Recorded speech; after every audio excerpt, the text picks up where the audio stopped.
Welcome everyone to the 2024 presidential election debate, the one and only top of the ticket debate for this season. It doesn't start for 30 minutes, so we're just gonna chill here. I wanted to highlight this. This is a picture of the stage. You will notice that that one of these podiums is not like the other. This is not manipulated in any way. I took the screenshot straight from fucking the feed, and Kamala Harris's podium is significantly shorter. Yeah. I don't understand. Maybe that's why she wanted to sit down. Welcome, Tim. Hey, Tim. Is that Saul Goodman's office? Yes, it's Saul Goodman's office. But the lights are off. It's what Saul Goodman's office looks like in the dark. How you doing, Preacher? I just think that's so fucking funny. We have NBC's coverage of ABC's footage. Wonderful. And I also have C-SPAN just in case. I said to Baldo before, C-SPAN is where all the attractive people are. You sure about that? No. Kosty says, I could be watching the Chris Chan coverage of this right now. I seriously, I went to Rumble and half my fucking panel on the side was lit up of like people live. What is Chris Chan actually streaming this shit, or like there you go, half the, and it's only because of Farron and Divinity aren't streaming right now. Like Elb never streams. I'm surprised Cool Frog's not streaming. Fallen Princess, I'm showing my loyalty watching you instead of Sean or Kirsch, the VTuber Foxu who taught me about sounding. I'm on morning break, Kosty. I'm technically working right now. Kosty says, Jesus fucking Christ, don't you guys have jobs? I do have a job. I'm doing it right now. No, I'm on leave today, so. Oh, nice. Yeah. So I was smart enough to take the day off. I took off yesterday. I had a great day yesterday. I just chilled. Pro Engineer says, "Oh, thank fuck you streaming. I couldn't deal with having to watch that Timcast stream." Look, I think everybody right now is streaming right now. If I hit live, like let's have a look at live. It's all going to be. Yeah. So Dan Bongino's streaming. Like Bongino is basically Rumble. I mean. Yeah. What the fuck is this? I mean, that's some fucking clickbait right there. Unhinged heroes. Nice. Okay. We have to watch that. Like, what is this? Nice. The Bold Sports Show. Disappointed. Disappointed. If that's not clickbait, I don't know what that is. That is the worst clickbait. That's bad. That is some hardcore clickbait. Yes, she looks like she lost some weight. Who's Saki? Yeah. Saki. Maybe Saki. Well, she's probably no longer stress eating. Yeah. Fallen Princess Kosty, as soon as I win the lottery, I'll be getting that $999 per month Patreon position and prepping to move into Thermo's spare bedroom. Yes, it is unbelievably cheap. I'm honestly surprised just some random person hasn't taken me up on the offer. $1,000 a month for a bedroom? That's incredible, and it's only an hour north of Sydney. That's amazing. Beat him a little bit. That's a steal. That was a win for her. All right, Hogan and Jen, thank you very much. Both veterans of the White House. Coming up, we've got Steve Kornacki here to break down where this race stands. Spoiler alert, it's very, very tight. Saki was Biden's press secretary, right? Yeah, she's Biden's press secretary, and before that she was the State Department press secretary. Oh, okay. Good logic. Easy for Good logic is live as well. We're not pulling out. I'm surprised he's not streaming with Viva. And they didn't know how, and they did it like in confidence. He doesn't get paid if he streams the Viva. Yeah, true. Unless he dual streams, and then you. Unless he dual streams, yeah. Kicking you in the pants and being like, multiple content. It's like, come on, really? Duplicate content. Yeah. See, Maddie's live right now too. Josh. But he's in shill mode, so he's towards the end of the show. Okay. So what's Viva doing right now? Way that she's accustomed to, and yeah, I'm making dirty jokes, people. He has a gold MAGA hat. She's a DEI hire who screwed her way to the top, literally with Willie Brown and literally with Joe Biden, because she screwed him out of his 14 million primary voters elected candidacy. Whatever. She didn't screw him out of that, but he screwed himself. Technically, Trump did that. Yeah. Why are there medals in metal? Why are there metal in tampons? There's not metal in tampons. Isn't Oh, they were selling those gold MAGA hats at the RNC. Yeah. Oh, thanks, Eric. Defeats the purpose. MAGA hats are meant to be red. Yeah, if it's not red, you're not going to get beaten up in the street. That and red text is hard to read on yellow or gold. Where was that? It's just a shitty design. There it was. There was the tweet from Likeness. This is what Viva was talking about, which I thought was hilarious. He's a rogue, all right, notorious for his flamboyant lifestyle. Flashy clothes, fancy parties, fine women. Are you his daughter? And fast cars. You should from now on address me as the mayor. If ever a man... I thought it was going with someone else right there. You should address me from now on as the Giga Nigga.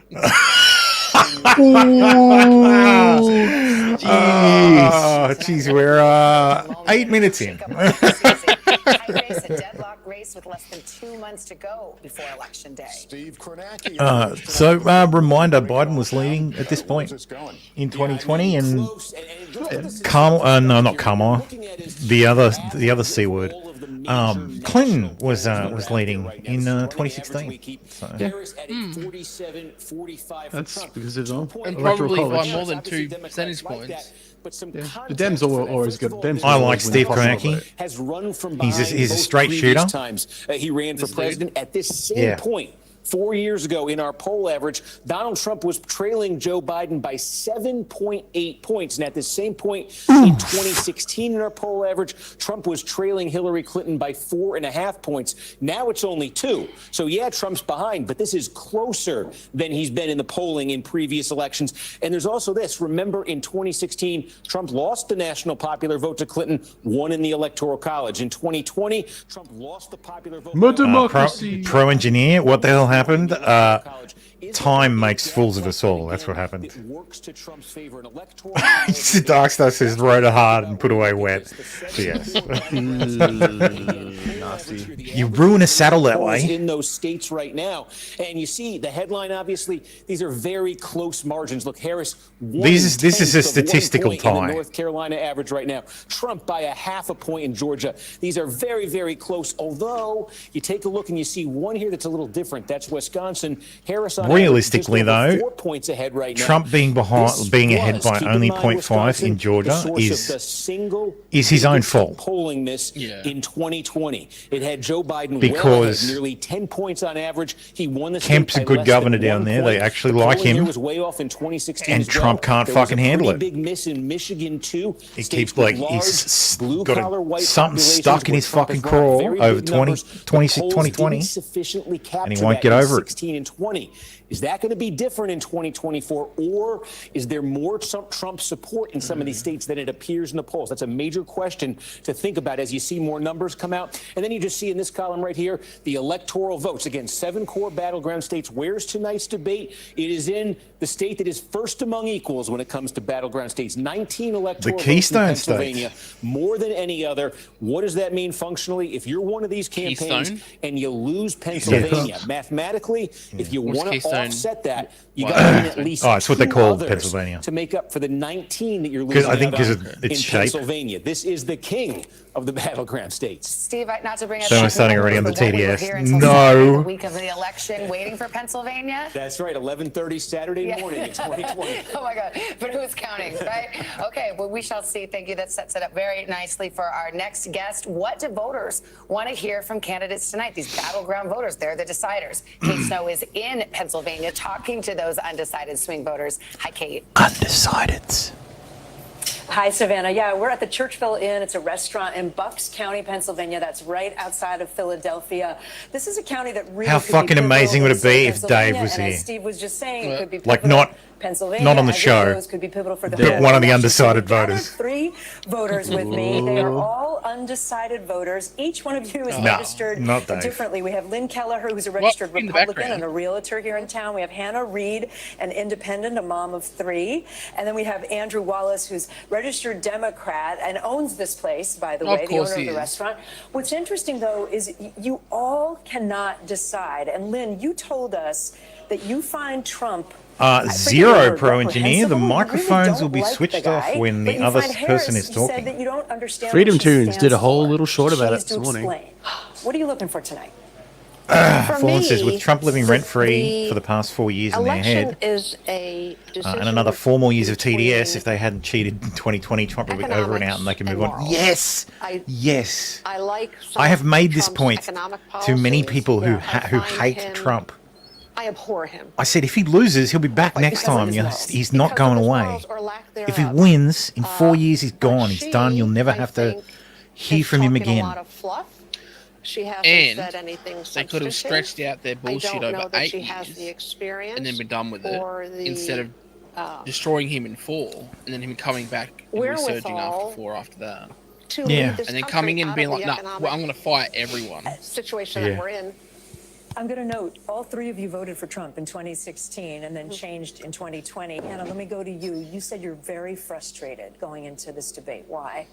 Wow, Hillary was Because hated that much. The election itself is no longer about policies. It's no longer about the real issues in this country, like the economics or the inflation. You don't like the name calling. The name calling. I mean, the back and forth.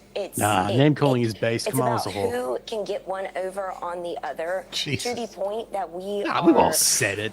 not pushing policies through just because I don't think the I've person said that it. put it I don't think through she's a was whore. from another Then say it party. now. And Andrew, let me Well, I ask don't you think about she's your a whore. issues, because we were talking earlier. You like some of the things you're really big Well, on policies that literally- Trump supports, and then you're also literally really big on got- policies that Harris I think supports. she's. You don't I know think what she. you're I gonna think do. she's a star So fucker. what do you need to hear tonight?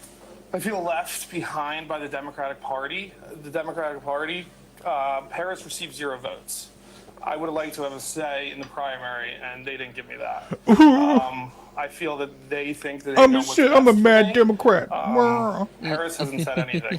Well, the people who believe in Harris's democracy didn't get to policies, exercise a it. lot of them have just been stolen from Trump. Taxes on tips, putting up the border wall. She's I can at least said recognize that. That's good. Oh, this is the nothing undecided on Democrat who owns the it. restaurant. So Yes, I'm waiting yes. to see anything from her Jesus that is fucking original Christ. and not stolen from the other candidate. The All right, undecided guys, we're gonna registered watch this Democrat. debate together, and Savannah Lester Oh, will certainly I think report it back sucks on that I didn't get a vote and what the reactions she are keeps here stealing in Trump's Atlanta. policies.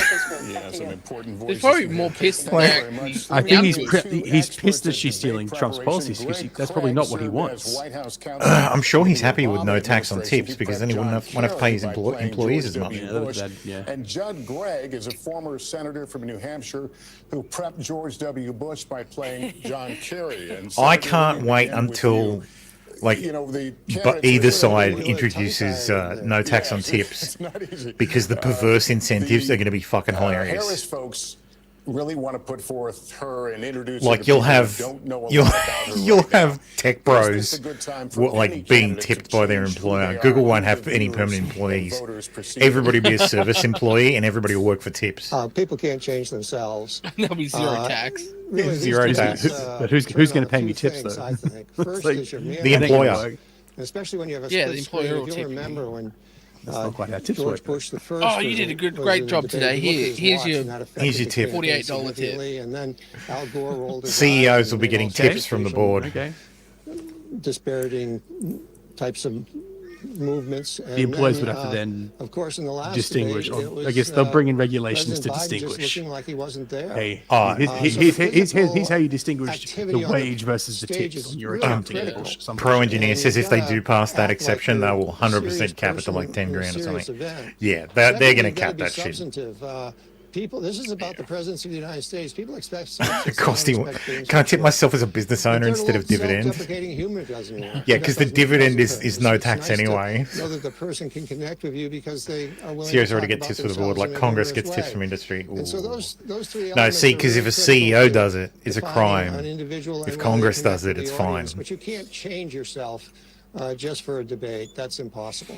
Well, it's fun to talk to both of you because you've had this rare opportunity to actually play the opposing candidate. So we know you from politics, but apparently you have acting chops as well. Greg, as I turn to you, you helped President Obama and I think Senator Kerry as well. So if you were advising Kamala Harris, what would you tell her to do? Because obviously Donald Trump is an opponent unlike any other.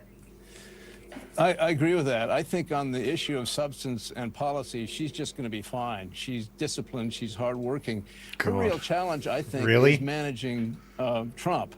Because whereas Vice President Harris is the captain and quarterback It's of too Team easy. Normal, It's just too easy. Every former insult President Harris Trump is is being really the four-star general of Team Crazy. lush. You can't really I'll put it nicely. guess or predict exactly what he's going to be He's saying the or doing. four-star It's gonna be a general stream of Team consciousness. Crazy. There's going to be non sequiturs. There's going to be one falsehood after another.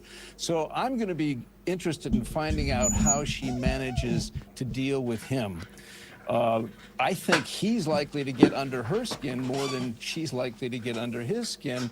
And is she going to lose it? She would probably have every right to get angry or emotional or lecture him.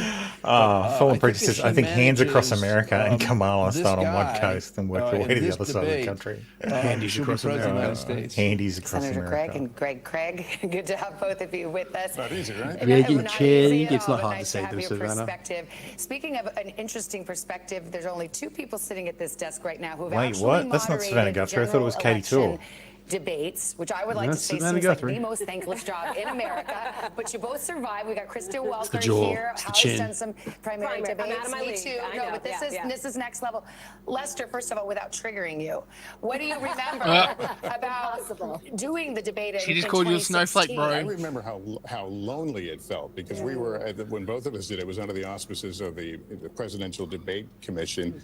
You're a solo out there. You've got your back is to in this giant room full of people and there were estimates of 100 million people watching. At the same time, it's such a privilege to do things like this, but you're getting people are, leading up to it, or is it a fact check? Every time you throw on cable TV, they're talking about you and what they think. I wonder if what you're thinking. Clinton's podium was shorter. I don't know if Kristen felt the same thing, but I think of. Oh, look, I'm showing my hands. They're great big hands. You're just. Definitely not. And when you talk about feeling lonely, No, part they're of not. that is They're baby because hands. there's no one in your ear telling you. No, Tim, they're giant hands. It's because my jacket is cut really large because I like a lot of room to move around. Asking questions on behalf of the people who Kate was just interviewing, on behalf of the American people. So you want the questions to be understandable, digestible, not coming from Washington and politics, but from a place of people's dining room tables. And the best thing that you can say about a moderator is that you don't remember who moderated. Well, I was going to say, and since it's over, I can say these can make a career, they can break a career, and a lot of times the criticism is quite harsh for a moderator who does fact check in real time. I can think of a moderator who got in trouble for that, and for moderators who don't. It's sort of darned if you do, darned if you don't. What's his name? Chris Williams? Chris Wallace? The questions that you ask. Trying to fact check Trump, well, quote fact check Trump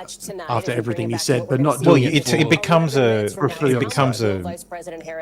three-man debate. President Trump and vice versa. Although it is clear we know from Not to past mention debates that the former the president faults does with say fact things that are checking not that true Chris on Wallace this lied stage. at his I talk ass. to people in her orbit who say if she spent the night fact checking, in their view, she'd never get anything else in. So she's got to pick her moments in that space. We're also seeing, even as we've been on the air tonight, former President Trump already, his campaign, his team, kind of working the refs here already, preemptively going after the moderators. It's always a fact. Ooh, working the refs. Fuck off. Not terribly recent, but I remember it's in the last 10, 15 years, it's become a lot more common to attack the moderator. I remember when you would never see the candidates go out and go after the moderator. I remember Newt Gingrich doing it in a Republican primary, I think in 2016 or something like that, and that was different. Well, two things. You've got to feel the room, and it took me several minutes to feel the room, feel the temperature of the All you got to do is be neutral. The other thing is, and just ask the question. A lot of debates, including presidential debates. Ask the question. That's thank you, Mr. President. Thank you, Mr. President. Your time is up. That's it. Your time is up. We're moving on. Thank you very Anyone much. who's done it. Absolutely. And you try to tune out any criticism that you might. You're a get. boring game show host. You know exactly what their Yeah, that's what you meant to be. 10 minutes away from Wait, is that Vijaya? The ex-Google YouTube woman? That's her name. Is that her? From the big Sure, no, I don't think it is. Harris and Donald Trump get ready to face off and meet for the first time ever. I hope you can stay with us. It's going to be quite. They've met before. Yeah. Fucking hell. Meet for the first time ever. Yeah, on a debate stage. Yeah. But Harris, in the boxing ring, I wear my gloves. They're very big. Harris cracks up every time you start doing a Trump impression. She thinks it's hilarious. I'm glad, Baldo. You know, that's some great, amazing feedback. I love it. I love it a lot. Who is Eris? From the chat. It's Candidate, the former president, should talk about that tonight. Yes, definitely. Yes, definitely. Ahead of tonight, there are, of course, just electric coverage every week on this on C-SPAN. They're talking to these randoms. C-SPAN's call-ins. C-SPAN does call-ins. New York Times, with their latest polling, the headline is released by Siena because College, it's public TV. Poll, C-SPAN does exclusively like political content. So like congressional proceedings. So you know how ABC over here does the question time? Does question time in Parliament? Yeah. C-SPAN does that, and they'll do press conferences at the State Department, and because they've got like 4 channels. So they're basically it's government coverage. It is government TV. Yeah. Not to be confused with state TV, which is propaganda, but this is literally just, hey, this is how your government works. This is basically the Transparency Network. Thank you. As we wait for the hurricane to hit this great state of Louisiana, we're also waiting for Kamala Harris to do the same to Donald Trump. But my question is this, and not only to you but to others, why are the news outlets not fact-checking everything Donald Trump says real time? I'm really upset about every debate that I see that Donald Trump participates in. He's never fact-checked, including how is he it literally gets possible fact-checked all the that time, you you have stupid January fucking white 6th woman. that occurred, and he wants to I can hear it in her pardon every voice. person. You can hear the caucasity in her voice. Yes, the caucasity. That's the term. The debate is set to begin just minutes from now. It'll be the first time Harris and Trump The media does meet nothing each other, but and it'll be fact check. in front of the entire Quote, country. fact check, Tonight end also quote. could have a huge I impact on the lie campaign. about him. Less than 2 months out from Election Day with a tight race nationally and in the Fallon says, Thermo Colin pledged your support to vote in the election even though you're an Aussie. I voted in 2020. 6 minutes away now from the start of this debate. I had at least 40 ballots. That's how that works. Tom, are you starting to feel that buzz of All energy? Australians did. Yeah. You do, and guys, I will tell you something I've noticed that is different about this debate. Usually, Tom the spin move gets wild Lamas. and crazy post-debate. What I'm seeing for the first time is pre-debate spin. You've seen surrogates on both sides sort of flank all the reporters. If this is the first time different news organizations you have trying seen to get their pre-debate message out. spin, then you There haven't been was a paying ton of commotion attention. about 10 minutes ago, and that Well, he does look like he's 12. Pre-debate spin is when the campaign comes out and says, "Oh, look, he's going to do really well tonight." Like when you talk up one side and talk down the other side, like you set expectations. That's literally spin. This guy's an idiot. They are on message. The Harris They're just surrogates are saying the liars. They're same just thing. paid Former President less. Trump is the most It experienced is presidential NBC, debater. though. This will be Yeah. a seventh Yeah, debate. it's And NBC. Also, they It's want to go over reproductive rights. That the one vote side for that is Trump still is a trying vote to- that will limit abortion that is access. still just And then on the go- Trump gawking side, for of course, they're Kamala, hammering the even issue when that CNN forward has that Vice basically President turned on Harris her. is untested. She's only done one big major interview. She's doing no town halls. And also, they want to hammer home that they want to put the spotlight, and they hope the candidate does, on the issues of immigration, the economy, and the two wars overseas. What I'll be looking for, guys, tonight, who can truthfully answer the question that they are the change candidate coming out of this debate. Back to you. All right, Tom, thanks for... What the fuck is this one? I'm looking for CNN. And we will open up portions Anytime there's chat there, it just fucking screws up. of federal land for large-scale housing construction. There's no way this is live. Ultra low tax and ultra. This is CNN News 18 with 8 million subscribers. What the fuck? This is not CNN. Open up our country to building homes inexpensively. It's an affiliate. So young people and It's other gotta be. people can buy homes. You can't buy them anymore. You can't buy them anymore. Young people's got to buy homes, got to have a place to live. At the pleasure of the president, and I agreed with everything that he did, but she has to in some ways really carve out what a Harris administration is going to look like and why it's not going to just be a third term of the Biden administration, or the second term of the Biden administration rather. Look, And the Freudian other slip. thing that she's really going to have to do is not get pulled Wait. into personal attacks Third by term former of the- President Trump. They expect Yeah, him how do you have- to, how do you have at some third term of point, the maybe Biden lose it. administration? They're going to try to bait him a bit to try to Well, lash she out stays at in for her. 8 years, She I really mean- wants to remain calm. Yeah, be the because fourth her Obama term. biggest thing that she wants to do is really introduce herself to No, undecided she's gonna be voters and voters who Hillary's might not be puppet, so it'll be familiar with first- her background, her middle class first Hillary background, that she's a Clinton child of immigrants. They really want I think to- it's Tim her who's to eating. Really make sure that she Nope. defines herself. Fawn says, what are you eating and did you bring enough for the rest How of the she does glass? that. Back to you. No, it ain't Right. me. Amish, I thank you so did, much. Let's and turn now to none of Mrs. you would Dustin probably Burns, who be covers the interested Trump in it. campaign and joins us now. What are you hearing from the Trump campaign about the preparations tonight? It's double Well, D Savannah, you've sugar-free heard the former hard president candy. say time and again he does not use Sugar-free traditional hard debate candy. prep, that campaigning Yes. is his prep. worst But we kind are of hard told by candy. sources I have a tub that of over Red the last Rippers few next days to me. He has been hunkered down at Mar-a-Lago. But He's been unfortunately, doing Yes, I don't- extensive they I don't take too need to long piss to, every uh, 5 and minutes, watch for him so- to do two things tonight. What, you don't need to His piss campaign every wants him 5 to do. minutes? Number one, Yes. tie Too Vice much President sugar. Harris to President Oh, Biden. right, Make her yeah. own what's going on with the economy, what's going on with immigration. And number two, remind voters some of the positions she took back in 2020 when she was running for president that were left of center. Try to paint her as simply too liberal for those moderate swing voters in places like the suburbs of Philadelphia. Of Who course, is this that chick? is the She plan, that is has what a the brain campaign cell. wants, but it's all going to be about the execution in the moment. She especially gave, if Harris she tries to bait the former president into she did an interview with someone and All right, Dasha, thank you. was actually Kristen pretty Walker at Howard pretty Jackson. balanced. I can't wanna talk remember about how who it the was. Vice President has cast herself in this campaign as the Copus Neat says, sugar-free candy. What are you, homosexual? against Donald Trump. Yes, he is. No, I Are just there limits to that in this format, do you Cold think, air. of coming off in a prosecutorial way? Absolutely. When I've spoken to allies who are close to her, they say her biggest challenge tonight Allies who are is close getting to her. specific, but not too specific. She's got to tell the story of how a Harris administration would differ from a Biden administration. That word we keep using, change. How would she change things right now?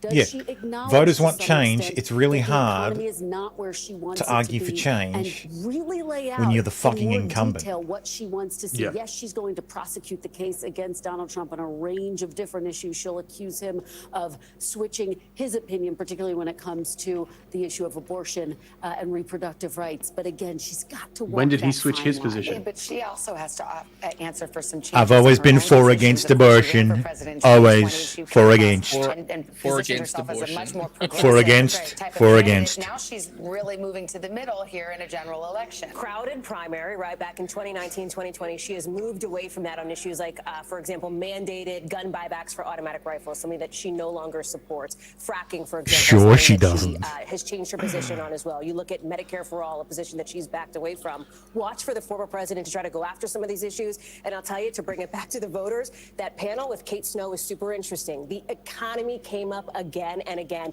And even though this summer, for the first time, inflation dipped below 3% for the first time since March of 2021. We need to watch this people very feel important great. clip before the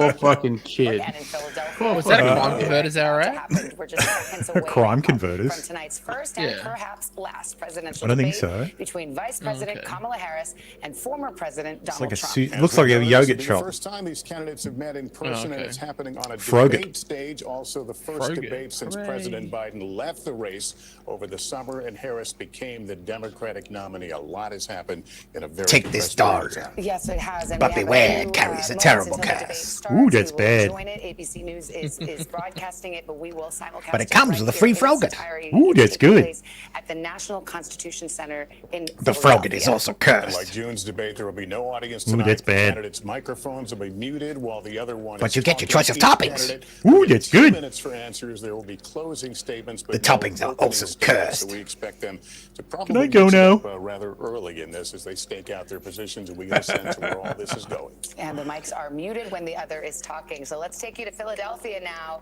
and the first presidential debate of 2024.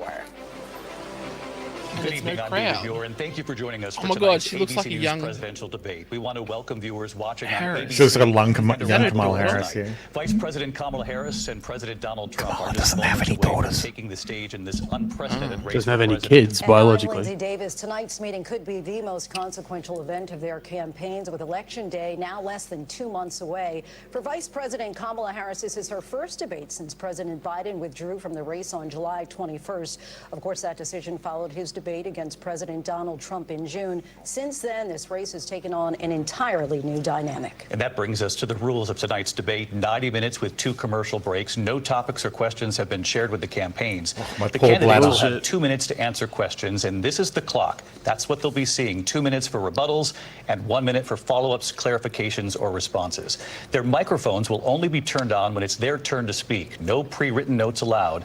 There is no audience here tonight in this hall at the National Constitution Center. This is an intimate setting for 2 candidates who have never met. President Trump won They the make it coin sound like toss they're and having chose to dinner. deliver the final It's an closing intimate statement setting of the where they'll evening. be Vice President Harris enjoying selected the podium to the right. an So let's entree now welcome course, the an candidates entree to the course stage. of duck, Vice President Kamala Harris and President maybe Donald some Trump. goose, fresh from Ohio. Fight, She's fight, not- fight, Oh, fight, Harris. fight. Get it. I'm Kamala Harris.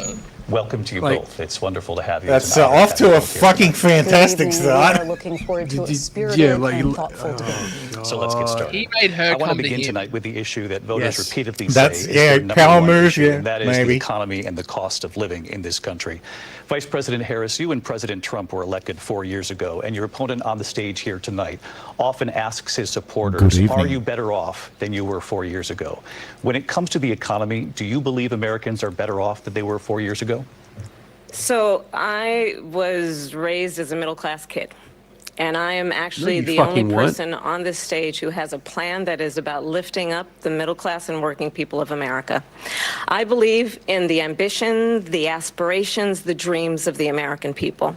And that is why I imagine and have actually a plan to build what I call an opportunity economy. Because here's the thing. We know that we have a shortage of homes and housing, and the cost of housing is too expensive for far too many people.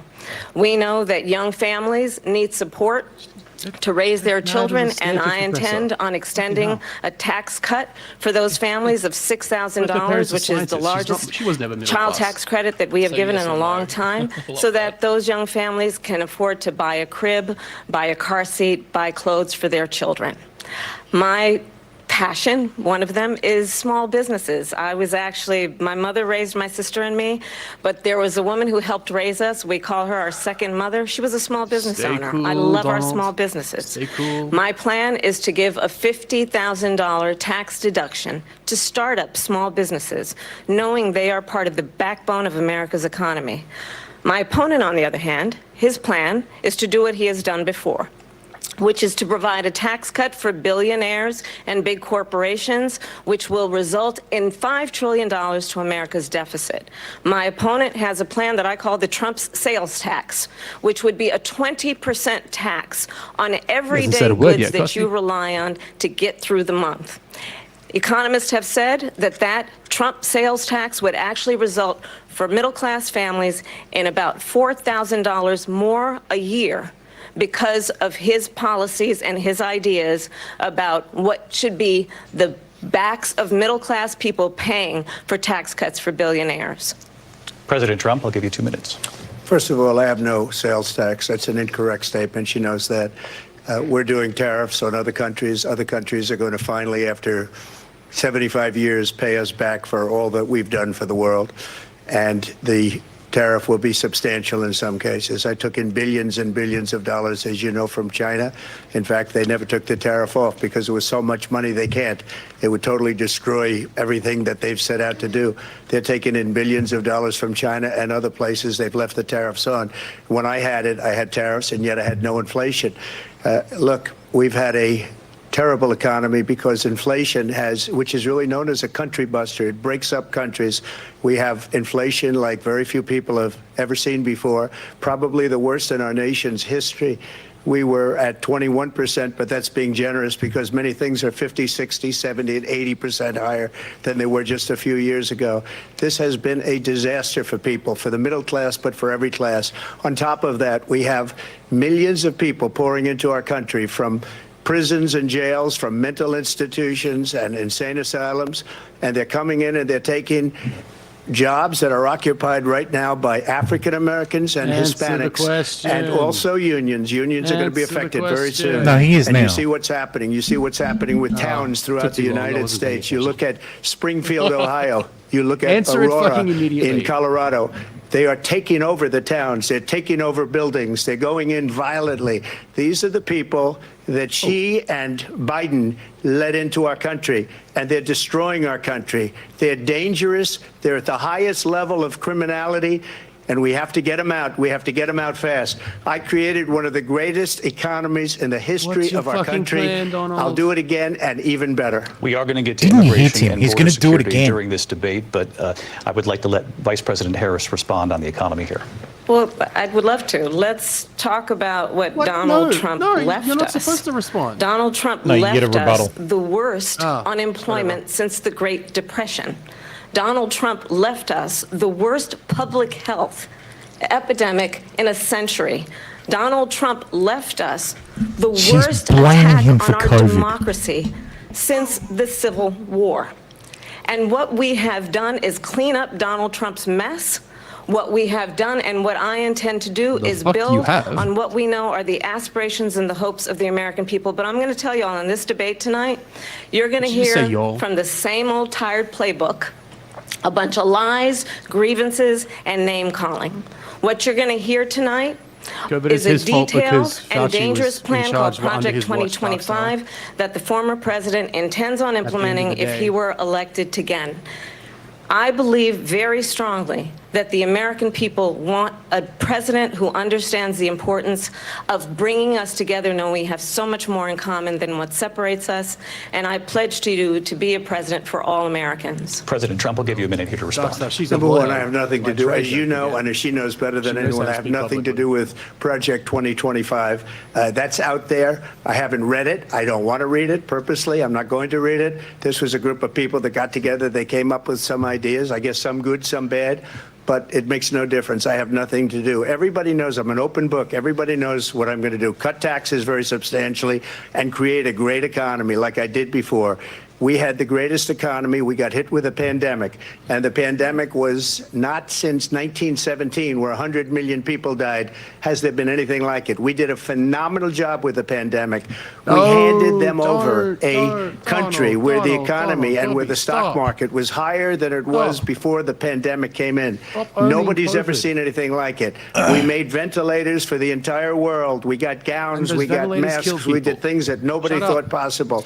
And people give me credit for rebuilding the military. They give me credit for a lot of things, but not enough credit for the great job we did with the pandemic. But the only jobs they got were bounce back jobs. These were jobs bounce back, and it bounced back and it went to their benefit. But I was the one that created them. They know it, and so does everybody else. Vice President Harris, I'll let you respond. So Are they going to keep Donald Trump has no responding plan for back you. and forth each time? And when you look at his This is gonna economic take plan, it's all about tax 3 breaks hours for the if they richest keep doing people. that. I am offering We're what gonna get like 4 I questions. describe as an opportunity economy, and the best economists in our country, if not the world, have reviewed our relative plans for the future of America. What Goldman Sachs has said is that Donald Trump's plan would make the economy worse. Mine would strengthen the economy. What the Wharton School has said is Donald Trump's plan would actually explode the deficit. 16 Nobel laureates have described his economic plan as something that would increase inflation and by the middle of next year would invite a recession. You just have to look at where we are and where we stand on the issues. And I'd invite you to know that Donald Trump actually has no plan for you because he is more interested in defending himself than he is in looking out for you. And how many of those reports? Look, I went to the Wharton Handed School of over Finance, and many of to those you while you're professors, on the your top knees, professors, think my plan is a brilliant plan. It's a great plan. It's a plan that's going to bring up our worth, our value as a country. It's going to make people want to be able to go and work and create jobs and create a lot of good, solid money for our country. Just to finish off, she doesn't have a plan. She copied Biden's plan, and it's like 4 sentences, like run, spot, run. 4 sentences that are just, we'll try and lower taxes. She doesn't have a plan. Take a look at her plan. She doesn't have a plan. Mr. President, I do want to drill down on something you both brought up. The Vice President brought up your tariffs. You responded, and let's drill down on this because your plan is what she calls is essentially a national sales tax. Your proposal calls for tariffs, as you pointed out here, on foreign imports across the board. You recently said that you might double your plan, imposing tariffs up to 20% on goods coming into this country. As you know, many economists say that with tariffs at that level, costs are then passed on to the consumer.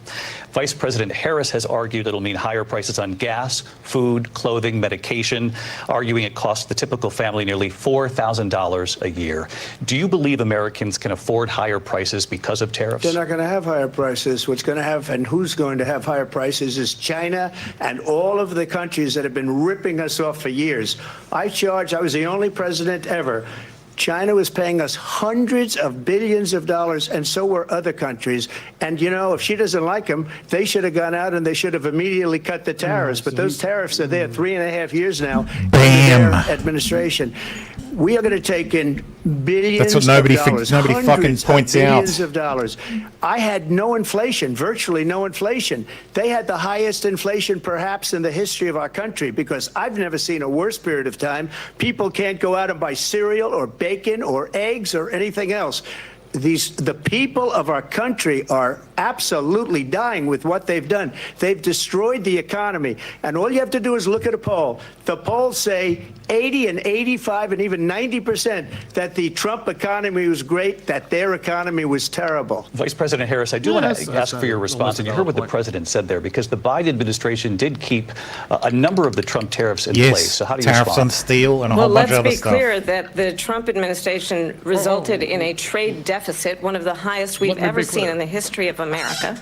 He invited trade wars. You want to talk about his deal with China? What he ended up doing is under Donald Trump's presidency, he ended up selling American chips to China to help them improve and modernize their military, basically sold us out when a policy about China should be in making sure the United States of America wins the competition for the 21st century, which means focusing on the details of what that requires, focusing on relationships with our allies, focusing on investing in American-based technology so that we win the race on AI, on quantum computing, focusing on what we need to do to support America's workforce so that we don't end up having on the short end of the stick in terms of workers' rights. But what Donald Trump did, let's talk about this, with COVID, is he actually thanked President Xi for what he did during COVID. Look at his tweet.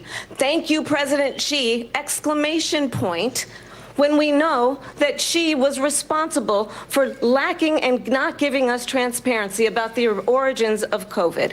President Trump, I'll let you respond. First of all, they bought their chips from Taiwan. We hardly make chips anymore because of philosophies like they have and policies like they have. I don't say her because she has no policy. Everything that she believed 3 years ago and 4 years ago is out the window. She's going to my philosophy now. In fact, I was going to send her a MAGA hat.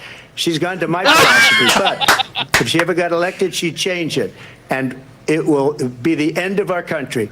She's a Marxist. Everybody knows she's a Marxist. Her father's a Marxist professor in economics, and he taught her well. But when you look at what she's done to our country, and when you look at these millions and millions of people that are pouring into our country monthly, where it's, I believe, 21 million people, not the 15 that people say, and I think it's a lot higher than the 21.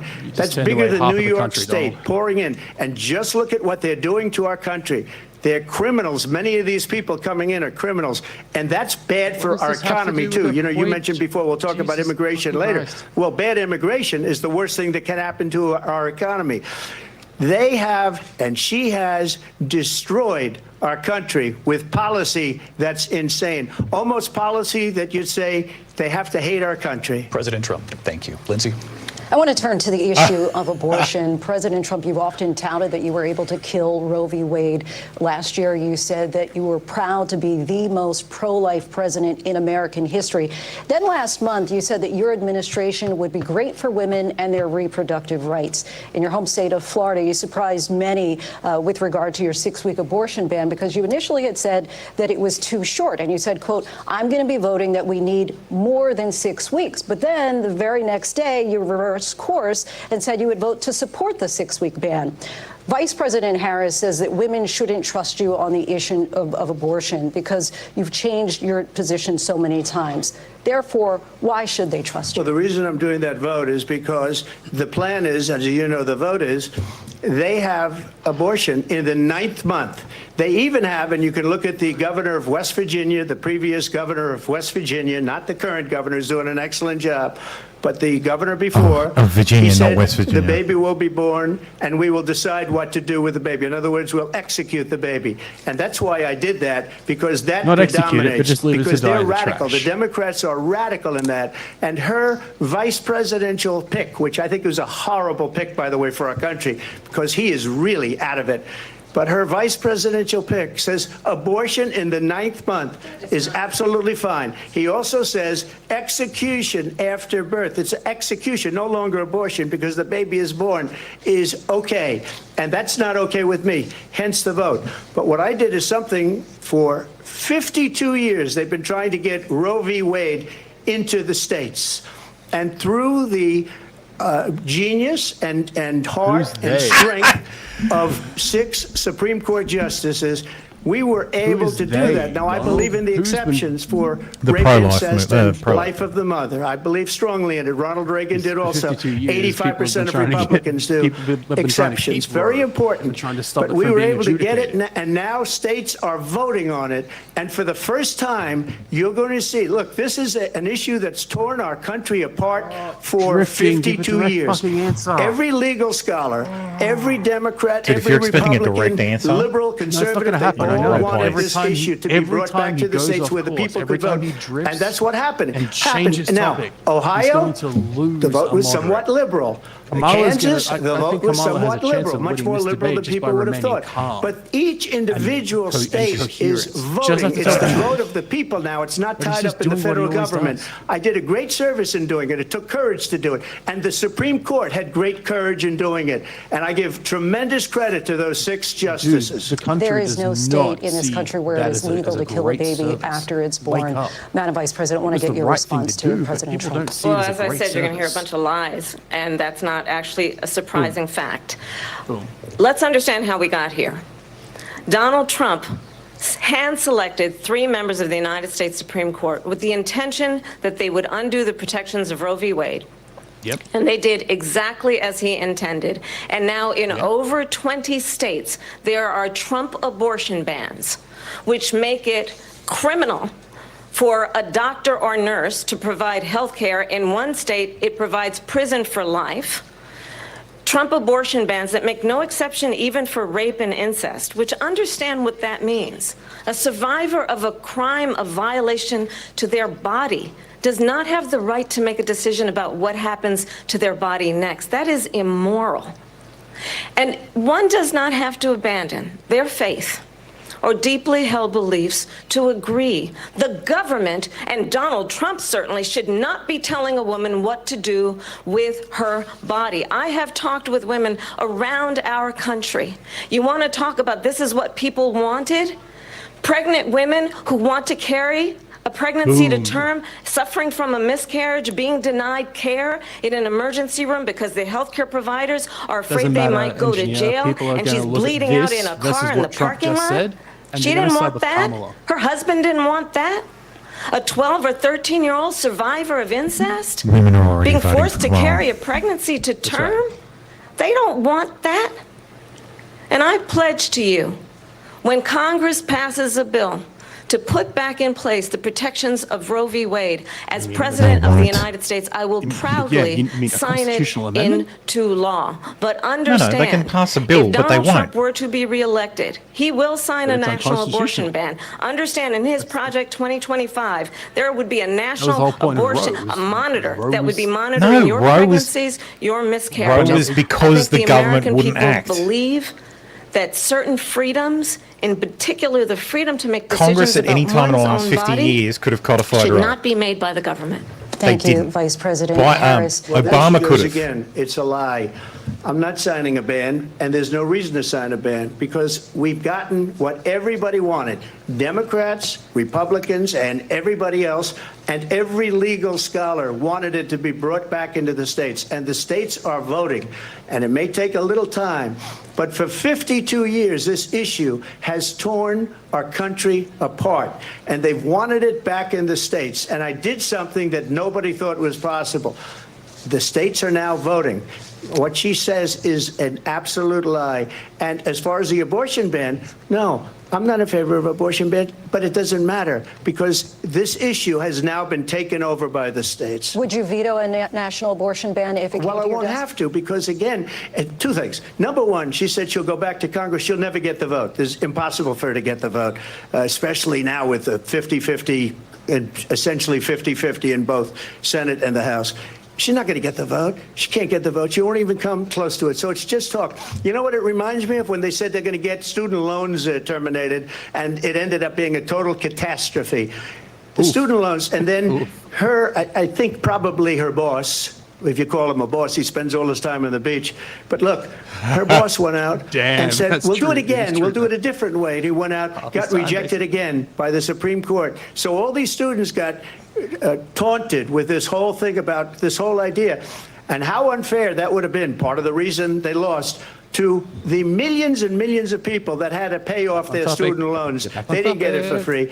But they were saying it's the same way that they talked about that they talk about abortion. But if I could just get a yes or no, because your running mate, J.D. Vance, has said that you would veto it if it did come to your desk. Well, I didn't discuss it with J.D. in all fairness. J.D., and Just I say don't yes, for mind if fuck's he sake. has a certain view, but I think he was speaking for me, but I really didn't. Look, we don't have to discuss it because she'd never be able to get it, just like she couldn't get student loans. They couldn't get student loans. They didn't even come close to getting student loans. They taunted young people and a lot of other people that had loans. They can never get this approved. So it doesn't matter what she says about going to Congress. Well, wonderful. Let's go to Congress, do it. But the fact is that for years they wanted to get it out of Congress and out of the federal government. And we did something that everybody said couldn't be done. And now you have a vote of the people on abortion. Vice President Harris, I want to give you your time to respond, but I do want to ask, would you support any restrictions on a woman's right to an abortion? I absolutely support reinstating the protections of Roe v. Wade. And as you rightly mentioned, nowhere in America is a woman carrying a pregnancy to term and asking for an abortion. That is not happening. It's insulting to the women of that is a America. lie. And understand Yes, what they has are. been happening under Donald Trump's abortion bans. Couples who pray and dream of having a family are being denied IVF treatments. What is happening in our country? Working people, working women who are working 1 or 2 jobs, who can barely afford childcare as it is, have to travel to another state to get on a plane sitting next to strangers to go and get the health care she needs. barely can afford to do it, and what you are putting her through is unconscionable. And the people of America have not, the majority of Americans believe in a woman's right to make decisions about her own body, and that is why in every state where this issue has been on the ballot, in red and blue states both, the people of America have voted for freedom. Vice President Harris, excuse me, I have to respond. Another lie. It's another lie. I have been a leader on IVF, which is fertilization. The IVF, I have been a leader. In fact, when they got a very negative decision on IVF from the Alabama courts, I saw the people of Alabama and the legislature 2 days later voted it in. I've been a leader on it. They know that, and everybody else knows it. I have been a leader on fertilization, IVF. And the other thing, I've fertilized a lot of women. You should ask. Will she allow abortion in the 8th month, 9th month, 7th month? Come on. Okay, would you do that? Why don't you ask her that question? Why don't you answer the question? Would you because veto? under Roe v. Answer Wade, the question. you could do abortions in the 7th month, the 8th month, the 9th month, not true. and probably after birth. Just look at the governor, former governor of Virginia. The governor of Virginia said we put the baby aside and then we determine what we want to do with the baby. President Trump, thank you. We're going to turn now to immigration and border security. We know it's an issue that's important to Republicans, Democrats, voters across the board in this country. That was always going to be her best You were topic. tasked by President Biden with getting to the root causes of migration from Central Abortion America. was going to be her We know best- that illegal best border topic, crossings reached a record high in the Biden administration. Yeah, This the rules past are- June, the rules went out the President Biden window, imposed Doc, tough new asylum restrictions. We know They're supposed the to be numbers needed. since then have dropped significantly. But my question to you tonight is, why did the administration wait until 6 months before the election to act? And would you have done anything differently from President Biden on this? So I'm the only person on this stage who has prosecuted transnational criminal organizations for the trafficking of guns, drugs, and human beings. And let me say that the United States Congress, including some of the most conservative members of the United States Senate, came up with a border security bill which I supported. And that bill would have put 1,500 more border agents on the border to help those folks who are working there right now overtime, trying to do their job. It would have allowed us to stem the flow of fentanyl coming into the United States. I know there are so many families watching tonight who have been personally affected by the surge of fentanyl in our country. That bill would have put more resources to allow us to prosecute transnational criminal organizations for trafficking in guns, drugs, and human beings. But you know what happened to that bill? Donald Trump got on the phone, called up some folks in Congress and said, kill the bill. And you know why? Because he'd prefer to run on a problem instead of fixing a problem. And understand, this comes at a time where the people of our country actually need a leader who engages in solutions, who actually addresses the problems at hand. But what we have in the former president is someone who would prefer to run on a problem instead of fixing a problem. And I'll tell you something, he's going to talk about immigration a lot tonight, even when it's not the subject that is being raised. And I'm going to actually do something really unusual, and I'm going to invite you to attend one of Donald Trump's rallies, because it's a really interesting thing to watch. You will see during the course of his rallies, he talks about fictional characters like Hannibal Lecter. He will talk about windmills cause cancer. And what you will also notice is that people start leaving his rallies early out of exhaustion and boredom. And I will tell you, the one thing you will not hear him talk about is you. You will not hear him talk about your needs, your dreams, and your desires. And I'll tell you, I believe you deserve a president who actually puts you first, and I pledge to you that I will. Vice President Harris, thank you. President Trump, on that point, I want to get your response. Well, I would like to respond. Let me just ask, though, why did you try to kill that bill, and successfully so, that would have put thousands of additional agents and officers on the border? First, let me respond as to the rallies. She said people start leaving. People don't go to her rallies. There's no reason to go. And the people that do go, she's bussing them in and paying them to be there, and then showing them in a different light. So she can't talk about that. People don't leave my rallies. We have the biggest rallies, the most incredible rallies in the history of politics. That's because people want to take their country back. Our country is being lost. We're a failing nation. And it happened 3.5 years ago. And what's going on here, you're going to end up in World War III, just to go into another subject. what they have done to our country by allowing these millions and millions of people to come into our country, and look at what's happening to the towns all over the United States. And a lot of towns don't want to talk. It's not going to be Aurora or Springfield. A lot of towns don't want to talk about it because they're so embarrassed by it. In Springfield, they're eating the dogs, the people that came in. They're eating the cats. They're eating the dogs. They're eating the pets of the people that live there. And this is what's happening in our country, and it's a shame. As far as the rallies are concerned, as far as the reason they go is they like what I say. They want to bring our country back. They want to make America great again. It's a very simple phrase, make America great again. She's destroying this country, and if she becomes president, this country doesn't have a chance of success. Not only success, we'll end up being Venezuela on steroids.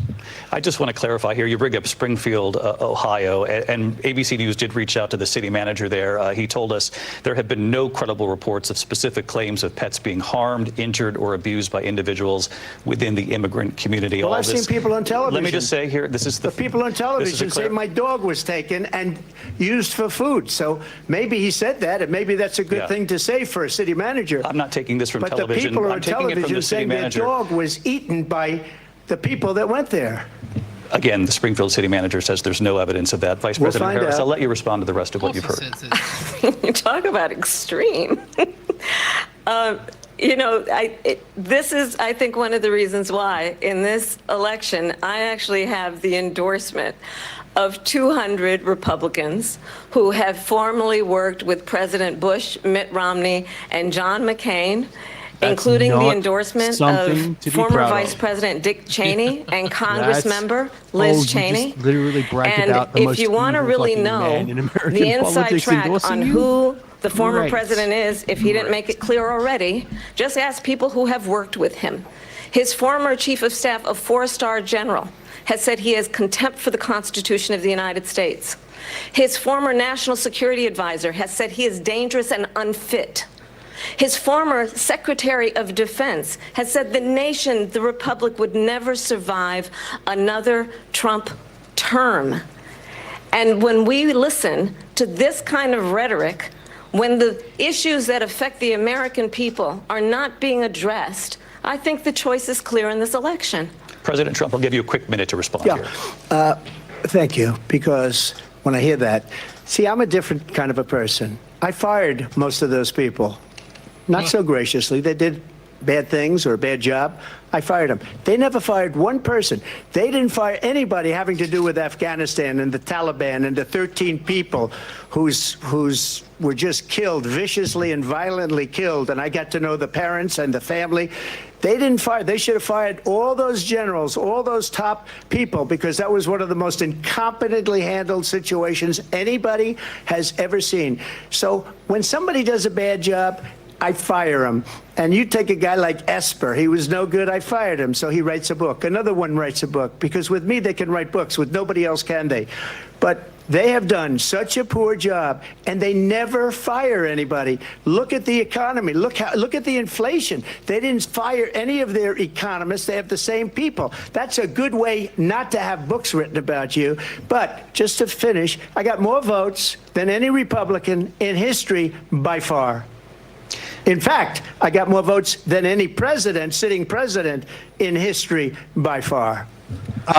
Let me continue on immigration. It was what you wanted to talk about earlier, so let's get back to your deportation proposal that the vice president has reacted to as well. President Trump, you call this the largest domestic deportation operation in the history of our country. You say you would use the National Guard. You say if things get out of control, you'd have no problem using the U.S. military. You also said you would use local police. How would you deport 11 million undocumented immigrants? I know you believe that number is much higher. Take us through this. What does this look like? Will authorities be going door to door in this country? Yeah, it is much higher because of them. They allowed criminals, many millions of criminals. They allowed terrorists. They allowed common street criminals. They allowed people to come in, drug dealers, to come into our country, and they're now in the United States and told by their countries like Venezuela, don't ever come back or we're going to kill you. Do you know that crime in Venezuela and crime in countries all over the world is way down You know why? Because they've taken their criminals off the street and they've given them to her to put into our country. And this will be one of the greatest mistakes in history for them to allow. And I think they probably did it because they think they're going to get votes. But it's not worth it because they're destroying the fabric of our country by what they've done. There's never been anything done like this at all. They've destroyed the fabric of our country. Millions of people let in. And all over the world, crime is down. All over the world except here. Crime here is up and through the roof. Despite their fraudulent statements that they made, crime in this country is through the roof. And we have a new form of crime. It's called migrant crime. And it's happening at levels that nobody thought possible. President Trump, as you know, the FBI says overall violent crime is actually coming down in this country. But excuse me, the FBI they were defrauding statements. They didn't include the worst cities. They didn't include the cities with the worst crime. It was a fraud, just like their number of 818,000 jobs that they said they created turned out to be a fraud. President Trump, thank you. I'll let you respond, Vice President Harris. Well, I think this is so rich coming from someone who has been prosecuted for national security crimes, economic crimes, election interference, has been found liable for sexual assault, and his next big court appearance is in November at his own criminal sentencing. And let's be clear where each person stands on the issue of what is important about respect for the rule of law and respect for law enforcement. The former vice president called for defunding federal law enforcement, 45,000 agents, get this, on the day after he was arraigned on 34 felony counts. So let's talk about what is important in this race. It is important that we move forward, that we turn the page on this same old tired rhetoric and address the needs of the American people, address what we need to do about the housing shortage, which I have a plan for, address what we must do to support our small businesses, address bringing down the price of groceries. But frankly, the American people are exhausted with this same old tired playbook. Vice President Harris, thank you. Excuse me. Every one of those cases was started by them against their political opponent. And I'm winning most of them, and I will win the rest on appeal. And you saw that with the decision that came down just recently from the Supreme Court. I'm winning most of them. But those are cases, it's called weaponization. Never happened in this country. They weaponized the Justice Department. Every one of those cases was involved with the DOJ, from Atlanta and Fonnie Willis to the Attorney General of New York and the DA. This is what she spent a week practicing. Every one of those cases, and then she spent her they whole say, career doing he's a criminal. by trade. They're the ones that made them go after me. By the way, Joe Biden was found essentially guilty on the documents case. And what happened in my documents case? They said, that's the toughest of them all. A complete and total victory. 2 months ago, it was thrown out. It's weaponization, and they used it, and it's never happened in this country. They used it to try and win an election. They're fake cases. President Trump, thank you. A really quick response here, Vice President Harris, on this notion of weaponization of the Justice Department. Well, let's talk about extreme and understand the context in which this election in 2024 is taking place. The United States Supreme Court recently ruled that the former president would essentially be immune from any misconduct if he were to enter the White House again. Understand, this is someone who has openly said he would terminate, I'm quoting, terminate the Constitution of the United States, that he would weaponize the Department of Justice against his political enemies. Someone who has openly expressed disdain for members of our military. Understand what it would mean if Donald Trump were back in the White House with no guardrails, because certainly we know now the court won't stop him. We know J.D. Vance is not going to stop him. It's up to the American people Vice President to stop Harris, him. Thank you. Lindsay? Vice President Harris, in your last run for president. This is the one that weaponized, not me. She weaponized. I probably took God, a bullet move to on! the head because of the things that they say about me. They talk about democracy. I'm a threat to democracy. They're the threat to democracy President with a fake Trump. Russia investigation We do have a lot that went nowhere. We have a lot to get to. Lindsay? Vice President Harris, in your last run for president, you said you wanted to ban fracking. Now you don't. You wanted mandatory government buyback programs for assault weapons. Now your campaign says you don't. You supported decriminalizing border crossings. Now you're taking a harder line. I know you say that your values have not changed. So then why have so many of your policy positions changed? So my values have not changed, and I'm going to discuss every one of the, at least every point that you've made. But in particular, let's talk about fracking because we're here in Pennsylvania. I made that very clear in 2020. I will not ban fracking. I have not banned fracking as Vice President of the United States. And in fact, I was the tie-breaking vote on the Inflation Reduction Act, which opened new leases for fracking. My position is that we have got to invest in diverse sources of energy so we reduce our reliance on foreign oil. We have had the largest increase in domestic oil production in history because of an approach that recognizes that we cannot over-rely on foreign oil. As it relates to my values, let me tell you, I grew up a middle-class kid raised by a hardworking mother who worked and saved and was able to buy our first home when I was a teenager. The values I bring to the importance of home ownership, knowing not everybody got handed $400 million on a silver platter and then filed bankruptcy 6 times, is a value that I bring to my work to say we are going to work with the private sector and home builders to increase 3 million homes, increase by 3 million homes by the end of my first term. My work that is related to having a friend when I was in high school who was sexually assaulted by her stepfather. And my focus then on protecting women and children from violent crime is based on a value that is deeply grounded in the importance of standing up for those who are most vulnerable. My work that is about protecting Social Security and Medicare is based on long-standing work that I have done, protecting seniors from scams. My values have not changed. And what is important is that there is a president who actually brings values and a perspective that is about lifting people up and not beating people down and name-calling. The true measure of the leader is the leader who actually understands the strength is not in beating people down, it's in lifting people up. I intend to be that president. President Trump, your Well, first of response? all, I wasn't given $400 million. I wish I was. Brooklyn, Queens, fucking every and a bit of great bait. father, and I learned a lot from him, but I was given a fraction of that, a tiny fraction, and I built it into many, many billions of dollars, many, many billions. And when people see it, they are even surprised. So we don't have to talk about that. Fracking, she's been against it for 12 years. Defund the police, she's been against that forever. She gave all that stuff up very wrongly, very horribly, and everybody's laughing at it, okay? They're all laughing at it. She gave up at least 12 and probably 14 or 15 different policies. Like, she was big on defund the police. In Minnesota, she went out, wait a minute, I'm talking now. If you don't mind, please. Does that sound familiar? She went out in Minnesota and wanted to let criminals that killed people, that burned down Minneapolis, she went out and raised money to get them out of jail. She did things that nobody would ever think of. Now she wants to do transgender operations on illegal aliens that are in prison.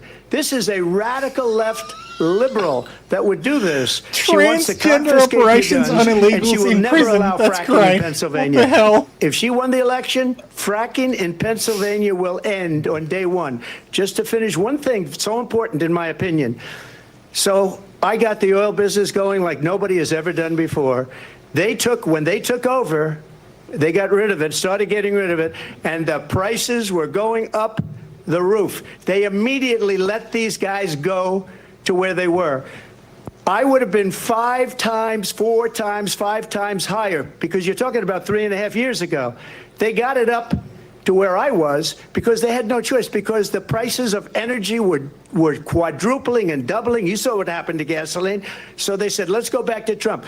But if she won the election, the day after that election, they'll go back to destroying our country, and oil will be dead, fossil fuel will be dead, we'll go back to windmills, and we'll go back to solar, where they need a whole desert to get some energy to come out of. You ever see a solar plant? By the way, I'm a big fan of solar.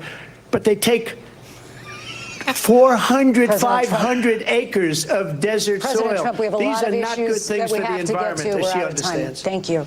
Lindsay, thank you. We have an election in just 56 days. And I want to talk about the peaceful transfer of power, which, of course, we all know is a cornerstone of our democracy, and the role of a president in a moment of crisis. Mr. President, on January 6th, you told your supporters to march to the Capitol. You said you would be right there with them. The country and the world saw what played out at the Capitol that day, the officers coming under attack. Aides in the West Wing say you watched it unfold on television off the Oval Office. You did send out tweets, but it was more than 2 hours before you sent out that video message telling your supporters to go home. Is there anything you regret about what you did on that day? You just said a thing that isn't covered. Peacefully and patriotically, I said during my speech, not later on. Peacefully and patriotically. And nobody on the other side was killed. Ashley Babbitt was shot by an out-of-control police officer that should have never, ever shot her. It's a disgrace. But we didn't do this group of people that have been treated so badly. I ask, what about all the people that are pouring into our country and killing people that she allowed to pour in? She was the border czar, remember that. She was the border czar. She doesn't want to be called the border czar because she's embarrassed by the border. In fact, she said at the beginning, well, I'm surprised you're not talking about the border yet. That's because she knows what a bad job they've done. What about those people? When are they going to be prosecuted? When are these people from countries all over the world, not just South America? They're coming in from all over the world, David, all over the world. And crime rates are down all over the world because of it. But let me just ask you, David, when are those people going to be prosecuted? When are the people that burned down Minneapolis going to be prosecuted? Or in Seattle? They went into Seattle. They took over a big percentage of the city of Seattle. When are those people going to be prosecuted? But let me just ask you. You might ask her that question. You were the president. You were watching it unfold on television. It's a very simple question as we move forward toward another election. Is there anything you regret about what you did on that day? Well, see you, Thermo. I have no idea what happened. Sorry, retarded. Welcome back. By others, I said, I'd like to give you 10,000 National Guard or soldiers. They rejected me. Nancy Pelosi rejected me. It was just 2 weeks ago. Her daughter has a tape of her saying she is fully responsible for what happened. They want to get rid of that tape. It would have never happened if Nancy Pelosi and the mayor of Washington did their jobs. I wasn't responsible for security. Nancy Pelosi was responsible. She didn't do her job. The question was about you as president, not about former Speaker Pelosi, but I do want Vice President Harris to respond here. I accidentally hit the back button. I was at the Capitol on January 6th. I was the vice president-elect. I was also an acting senator. I was there. And on that day, the President of the United States incited a violent mob to attack our nation's capital, to desecrate our nation's capital. On that day, 140 law enforcement officers were injured, and some died. And understand, the former president has been indicted and impeached for exactly that reason. But this is not an isolated situation. Let's remember Charlottesville, where there was a mob Do the of very people fine people carrying thing, you tiki piece of torches, shit. spewing anti-Semitic hate. And what did the president then at the time say? There were fine people on each side. Let's remember that when it came to the Proud Boys, a militia, the president said, the former president said, stand back and stand by. You know, it'd be amazing if they So fact check her everyone watching who statement. remembers what January 6th was, that would be amazing. I say we don't have to go back. Let's not go back. We're not going back. It's time to turn the page. And if that was a bridge too far for you, well, there is a place in our campaign for you to stand for country, to stand for our democracy, to stand for rule of law, and to end the chaos, and to end the approach that is about attacking the foundations of our democracy because you don't like the outcome. And be clear on that point. Donald Trump, the candidate, has said in this election there will be a bloodbath. If this and Dude, the how outcome many of is this she gonna election cram is not to in? his liking. Let's turn the page on He's this. gonna spend Let's his not go entire back. rebuttal just being Let's like, chart a fact check, course fact check, fact for check, the fact check. future and not go backwards to the past. Let me just follow up here. It was a different term, and it was a term that related to energy because they have destroyed our energy business. That was where bloodbath was. Also, one Charlottesville. That story has been, as you would say, debunked.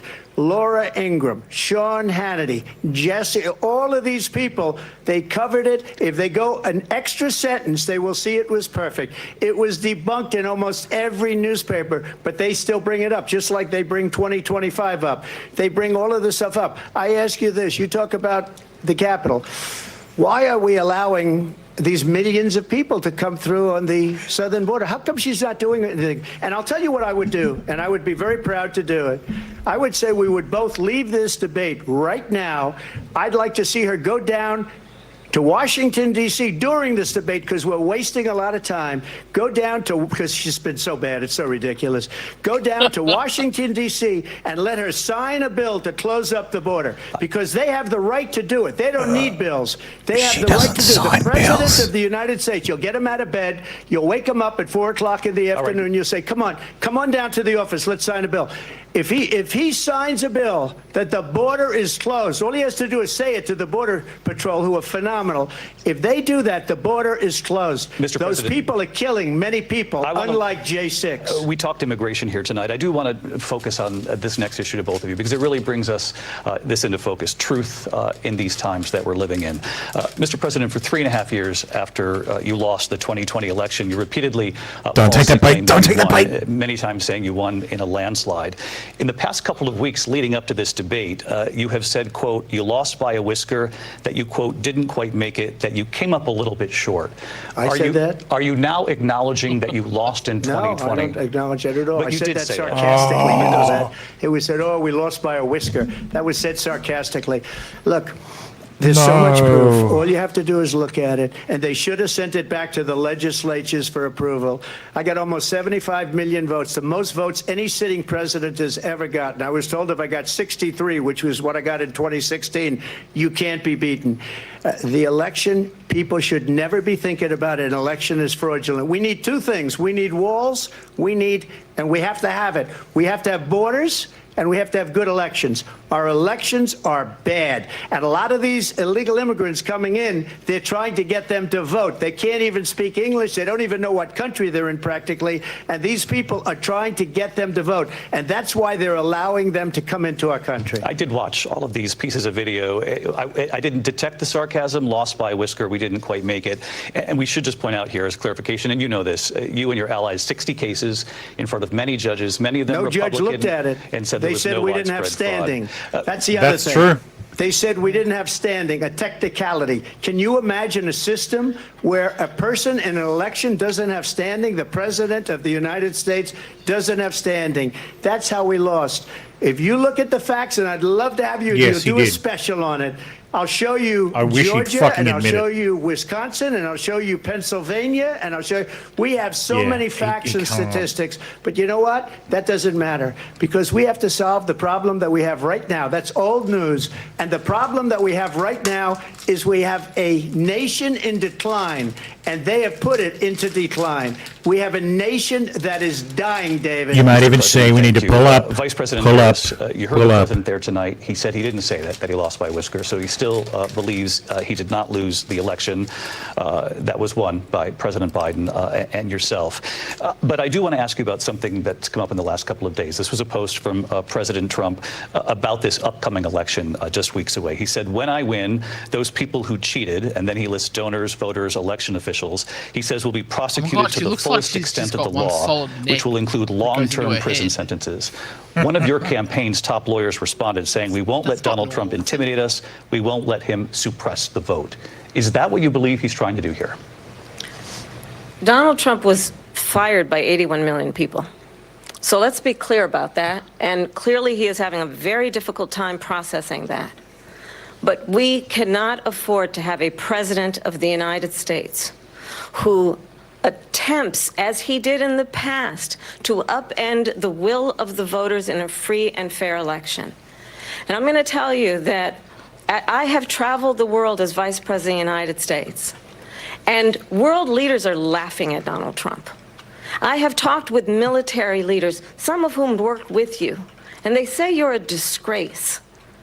And when you then talk in this way in a presidential debate and deny what over and over again are court cases you have lost because you did in fact lose that election, it leads one to believe that perhaps we do not have in the candidate to my right the temperament or the ability to not be confused about fact. That's deeply troubling, and the American people deserve better. I'll give you 1 minute to respond, Mr. President. Let me just say about world leaders. Viktor Orban, one of the most respected men, they call him a strong man. He's a tough person. Smart. Prime Minister of Hungary. They said, why is the whole world blowing up? 3 years ago it wasn't. Why is it blowing up? He said, because you need Trump back as president. They were afraid of him. China was afraid, and I don't like to use the word afraid, but I'm just quoting him. China was afraid of him. North Korea was afraid of him. Look at what's going on with North Korea, by the way. He said Russia was afraid of him. I ended the Nord Stream 2 pipeline, and Biden put it back on day one, but he ended the XL pipeline.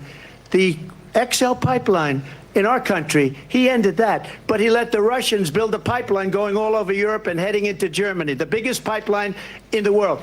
Look, Viktor Orban said it. He said the most respected, most feared person is Donald Trump. We had no problems when Trump was president, but when this weak, pathetic man that you saw at a debate just a few months ago, that if he weren't in that debate, he'd be running instead of her. She got no votes. He got 14 million votes. What you did, you talk about a threat to democracy. He got 14 million votes, and they threw him out of office. And you know what? I'll give you a little secret. He hates her. He can't stand her. But he got 14 million votes. They threw him out. She got 0 votes. And when she ran, she was the first one to leave because she failed, and now she's running. I don't understand it, but I'm okay with it because your time is I think up. we're going to do very well. We've got a lot more to get to. Turning now Yes. to the Israel-Hamas war and the hostages who are still being held, Americans among them. Vice President Harris, in December, you said, quote, Israel has a right to defend itself, but you added, quote, it matters how, saying international humanitarian law must be respected. Israel must do more to protect innocent civilians. You said that 9 months ago. Now an estimated 40,000 Palestinians This are is where dead. she loses Nearly the 100 Jews hostages remain. or the terrorists. Just last week, Prime Minister Benjamin Netanyahu said there's not a deal in the making. President Biden has not been able to break through the stalemate. How would you do it? Or both. Well, let's understand how we got here.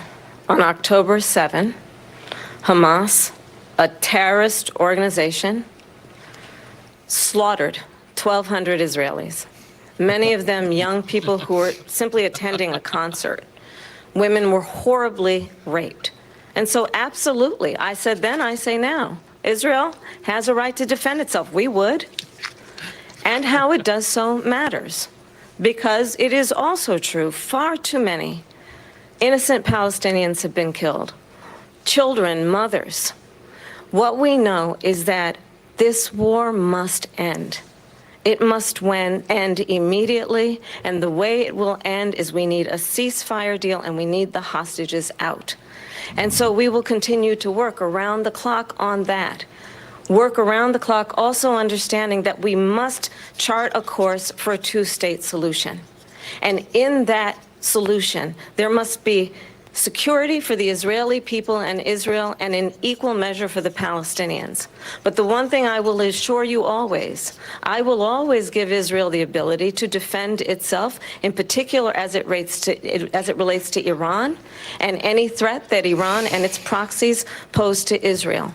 But we must have a two-state solution where we can rebuild Gaza, where the Palestinians have security, self-determination, and the dignity they so rightly deserve. President Trump, how would you negotiate with Netanyahu and also Hamas in order to get the hostages out and prevent the killing of more innocent civilians in Gaza? If I were president, it would have never started. If I were president, Russia would have never ever, I know Putin very well, he would have never, and there was no threat of it either, by the way, for 4 years, have gone into Ukraine and killed millions of people when you add it up, far worse than people understand what's going on over there. But when she mentions about Israel, all of a sudden, she hates Israel. She wouldn't even meet with Netanyahu when he went to Congress to make a very important speech. She refused to be there because she was at a sorority party of hers. She wanted to go to the sorority party. She hates Israel. If she's president, I believe that Israel will not exist within 2 years from now. And I've been pretty good at predictions, and I hope I'm wrong about that one. She hates Israel. And suddenly At the all same the time, groypers in are her now own way, voting for Harris. She hates the Arab population because the whole place is going to get blown up. Arabs, Jewish people, Israel will be gone. It would have never happened. Iran was broke under Donald Trump. Now Iran has $300 billion because they took off all the sanctions that I had. Iran had no money for Hamas There goes Minnesota. or Hezbollah or any of the 28 different spheres of terror. And they are spheres of terror, horrible terror. They had no money. It was a big story, and you know it. You covered it very well, actually. They had no money for terror. They were broke. For terror. Now they're a rich nation, and now what they're doing is they're spreading that money around. Look at what's happening with the Houthis and Yemen. Look at what's going on in the Middle East.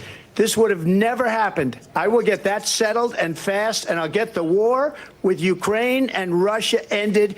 If I'm president-elect, I'll get it done before even becoming president. Vice President Harris, he says you hate Israel. That's absolutely not true. I have my entire career and life supported Israel and the Israeli people. He knows that.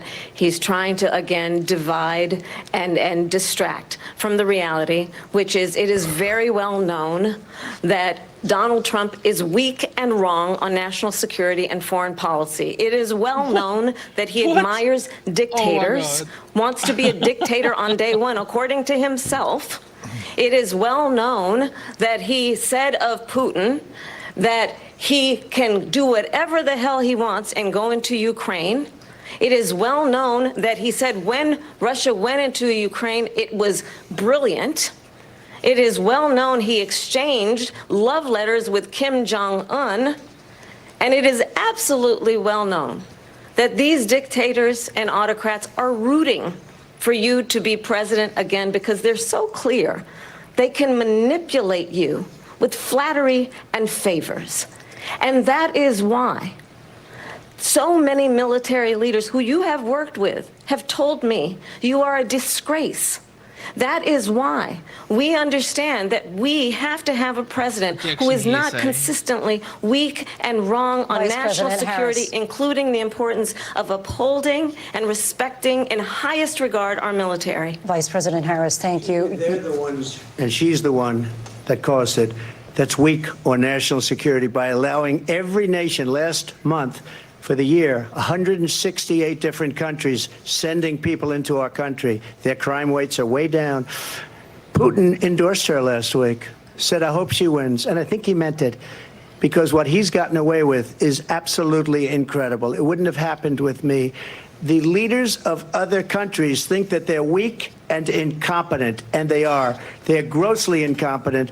And I just ask one question. Why does Biden go in and kill the Keystone Pipeline and approve the single biggest deal that Russia's ever made, Nord Stream 2, the biggest pipeline anywhere in the world going to Germany and all over Europe? Because they're weak and they're ineffective. And Biden, by the way, President gets paid Trump, a lot of money. Thank you. We have a lot of issues to get to. We'll be right back with much more of this historic ABC News presidential debate from the National Constitution Center right here in Philadelphia. Back in a moment. Holy flirking schnitt. Can this man please stop taking the fucking bait? I believe the answer to that question is... Yeah, it's a rhetorical question. Jesus fucking Christ. All right. Let's put a ball in the field. See how really engage with your audience. Start a poll. Did I say how long the breaks were for? 4 minutes. Yeah. All right.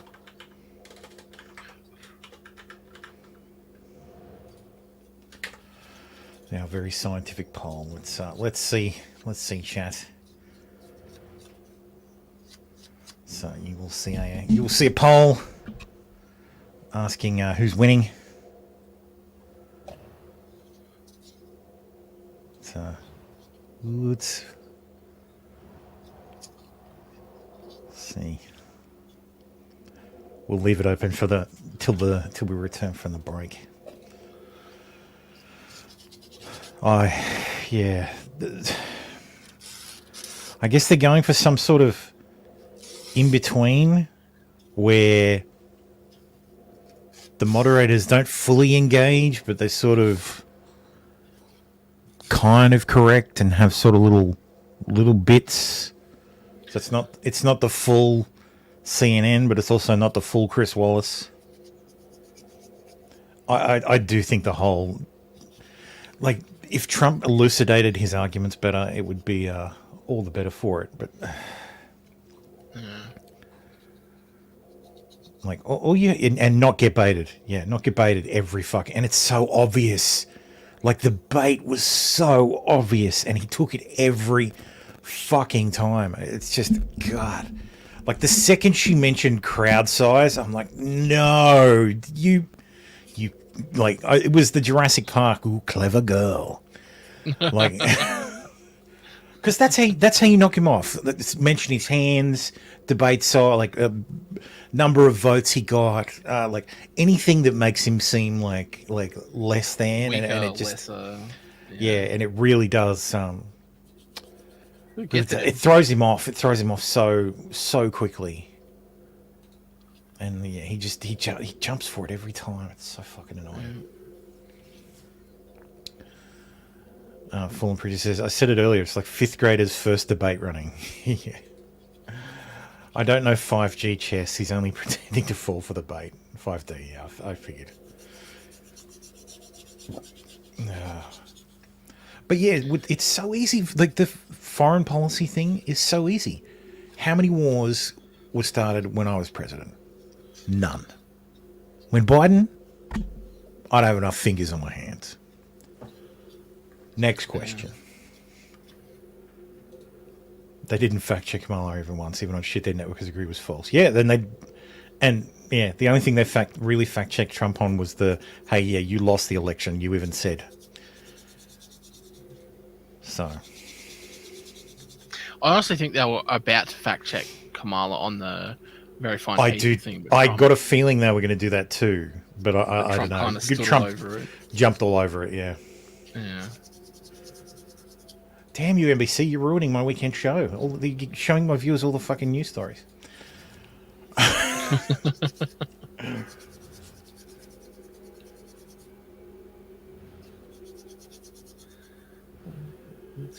Tim's lunch break finished, so he went back to work. Baldo's, I think, polishing something, or maybe sanding something. Yeah.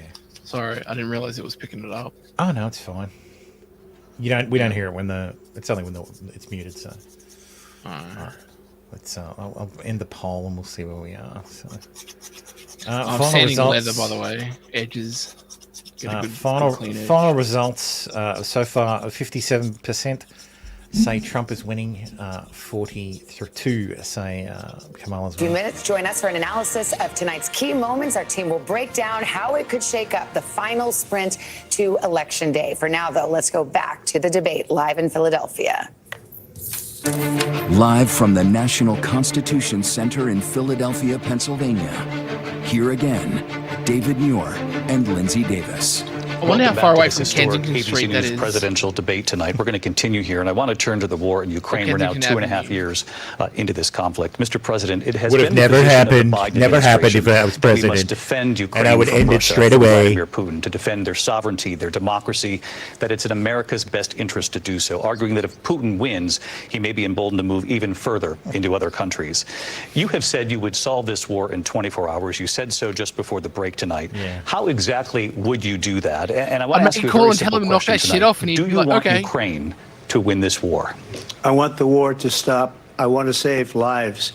that are being uselessly, people being killed by the millions. It's the millions. It's so much worse than the numbers that you're getting, which are fake numbers. It's not millions. Look, we're in for 250 billion or more because they don't ask Europe, which is a much bigger beneficiary to getting this thing done than we are.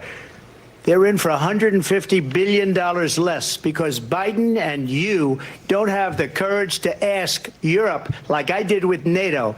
They paid billions and billions, hundreds of billions of dollars when I said, either you pay up or we're not going to protect you anymore. So that's maybe one of the reasons they don't like me as much as they like weak people. But you take a look at what's happening. We're in for 250 to 275 billion. They're into 100 to 150. They should be forced to equalize. With that being said, I want to get the war settled. I know Zelensky very well, and I know Putin very well. I have a good relationship, and they respect your president, okay? They respect me. They don't respect Biden. How would you respect him? Why? For what reason? He hasn't even made a phone call in 2 years to Putin, hasn't spoken to anybody. They don't even try and get it. That is a war that's dying to be settled. I will get it settled before I even become president. If I win, when I'm president-elect, and what I'll do is I'll speak to one, I'll speak to the other, I'll get them together. That war would have never happened. And in fact, when I saw Putin after I left, unfortunately left because our country has gone to hell. But after I left, when I saw him building up soldiers, he did it after I left. There is a law against civilians doing it. He must be negotiating. It must be a good, strong point of negotiation. Well, it wasn't, because Biden had no idea how to talk to him. He had no idea how to stop it, and now you have millions of people dead, and it's only getting worse, and it could lead to World War III. Don't kid yourself, David. We're playing with World War III, and we have a president that we don't even know if he's... Where is our president? We don't even know if he's a president. And just to clarify they here... They threw him out of a campaign like a dog. We don't even know. Is he a president? But we have a president, Mr. President, that doesn't know he's alive. Your time is up. Just to clarify the question, do you believe it's in the U.S. best interest for Ukraine to win this war, yes or no? I think it's the U.S. best interest to get this war finished and just get it done. All right. Negotiate a deal, because we have to stop all of these human lives from being destroyed. I want to take this to Vice President Harris. I want to get your thoughts on support for Ukraine in this moment, but also as Commander-in-Chief, if elected, how would you deal with Vladimir Putin, and would it be any different from what we're seeing from President Biden? Well, first of all, it's important to remind the former president you're not running against Joe Biden, you're running against me. Biden. I believe the reason that Donald Trump says that this war would be over within 24 hours is because he would just give it up. And that's not who we are as Americans. Let's understand what happened here. Even in the war. I actually met with Zelensky a few days before Russia invaded, tried through force to change territorial boundaries, to defy one of the most important international rules and norms, which is the importance of sovereignty and territorial integrity. And I met with President Zelensky. I shared with him American intelligence about how he could defend himself. Days later, I went to NATO's eastern flank, to Poland and Romania. And through the work that I and others did, we brought 50 countries together to support Ukraine in its righteous defense. The US had basically abandoned Ukraine because of the during the build-up. air defense, They offered Zelensky a fucking way out. The javelins, the Abrams tanks that we have provided. Ukraine stands as an independent and free country. If Donald Trump were president, Putin would be sitting in Kyiv right now. And understand what that would mean. Dude, because Putin's agenda Biden was not president just and he about almost Ukraine. did. Understand why the It European wasn't- you didn't allies stop and our that. NATO allies are so thankful that you are no longer Yeah, but president. she's also not been to Europe and either. that we understand the importance of the greatest military alliance the world has ever known, which is Hey, NATO. Tom Bolo, how you doing? And what we have done to preserve the ability of Zelensky and the Ukrainians to fight for their independence. Otherwise, Putin would be sitting in Kyiv with his eyes on the rest of Europe, starting with Poland. And why don't you tell the 800,000 Polish Americans right here in Pennsylvania how quickly you would give up for the sake of favor and what you think is a friendship with what is known to be a dictator who would eat you for lunch.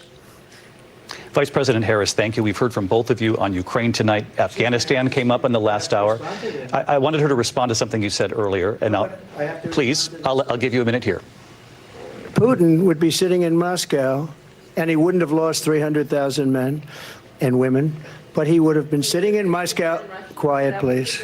He would have been sitting in Moscow, much happier than he is right now. But eventually, you know, he's got a thing that other people don't have. He's got nuclear weapons. They don't ever talk about that. He's got nuclear weapons. Nobody ever thinks about that. And eventually, maybe he'll use them, and maybe he hasn't been that threatening. But he does have that, something we don't even like to talk about. Nobody likes to talk about it. But just so you understand, they sent her to negotiate peace before this war started. 3 days later, he went in and he started the war because everything they said was weak and stupid. They said the wrong things. That war should have never started. She was the emissary. They sent her in to negotiate with Zelensky and Putin, and she did. And the war started 3 days later. And that's the kind of talent we have with her. She's worse than Biden. In my opinion, I think he's the worst president in the history of our country. She goes down as the worst vice president in the history of our country. But let me tell you something. She is a horrible negotiator. They sent her in to negotiate. As soon as they left, Putin did the invasion. President Trump, thank you. You did bring up something. You said she went to negotiate with Vladimir Putin. Vice President Harris, have you ever met Vladimir Putin? Can you clarify tonight? Yet again, I said it at the beginning of this debate, you're going to hear a bunch of lies coming from this fellow.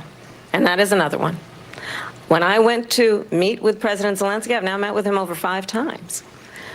The reality is it has been about standing as America always should, as a leader, upholding international rules and norms, as a leader who shows strength, understanding that the alliances we have around the world are dependent on our ability to look out for our friends and not favor our enemies because you adore strongmen instead of caring about democracy. And that is very much what is at stake here. The President of the United States is commander-in-chief. And the American people have a right to rely on a president who understands the significance of America's role and responsibility in terms of ensuring that there is stability and ensuring we stand up for our principles and not sell them for the benefit of personal flattery. We've talked about Ukraine and Vladimir Putin. I do want to talk about Afghanistan. It came up in the first hour of this debate. I wanted to move on to Afghanistan. Dude, let him attack her on amazing thing I've ever seen. He got these countries, the 28 countries at the time, to pay up. He said, I've never seen, he's the head of NATO. He said, I've never seen. For years, we were paying almost all of NATO. We were being ripped off by European nations, both on trade and on NATO. I got them to pay up by saying one of the statements you made before, if you don't pay, we're not going to protect you. Otherwise, we would have never gotten it. He said it was one of the most incredible jobs that he's ever seen done. Thank you. I want to turn to Afghanistan. It came up in the first hour of the debate, and we witnessed a poignant moment today on Capitol Hill, honoring the soldiers who died in the chaotic withdrawal from Afghanistan. I do want to ask the Vice President, do you believe you bear any responsibility in the way that withdrawal played out? Well, I will tell you, I agreed with President Biden's decision to pull out of Afghanistan. 4 presidents said they would, and Joe Biden did. And as a result, America's taxpayers are not paying the $300 million a day we were paying for that endless war.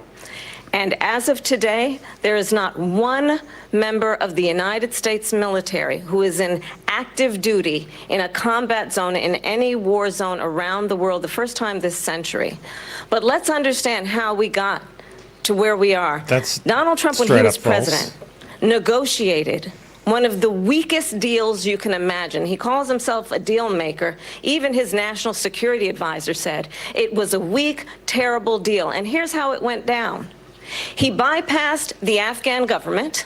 He negotiated directly with a terrorist organization called the Taliban. The negotiation involved the Taliban getting 5,000 Taliban terrorists released. And get this, and the president at the time invited the Taliban to Camp David, a place of storied significance for us as Americans, a place where we Palestinians have been, the PLO, literal terrorists have been there before. Where we so let's invite and receive calm the fuck down. Respected world leaders. And this former president, as president, invited them to Camp David because he does not again appreciate the role and responsibility of the President of the United States to be Commander-in-Chief with a level of respect. And this gets back to the point of how he has consistently disparaged and demeaned members of our military, fallen soldiers, and the work that we must do to uphold the strength and the respect of the United States of America around the world. Vice President Harris, thank you. President Trump, your response to her saying that you began the negotiations with the Taliban. So if you take a look at that period of time, the Taliban was killing our soldiers, a lot of them, with snipers. And I got involved with the Taliban because the Taliban was doing the killing. Don't say That's that. the fighting force within Afghanistan. They don't bother doing that because, you know, they deal with the wrong people all the time. But I got involved. And Abdul is the head of the Taliban. He is still the head of the Taliban. And I told Abdul, don't do it anymore. You do it anymore, you're going to have You problems. said Dooley? And he said, why do you send me a picture of my house? I said, you're going to have to figure that out, Abdul. And for 18 months, we had nobody killed. We did have an agreement negotiated by Mike Pompeo. It was a very good agreement. The reason it was good, it was we were getting out. We would have been out faster than them, but we wouldn't have lost the soldiers. We wouldn't have left many Americans behind, and we wouldn't have left $85 billion worth of brand new, beautiful military equipment behind. And just to finish, they blew it. The agreement said you have to do this, and they didn't do it.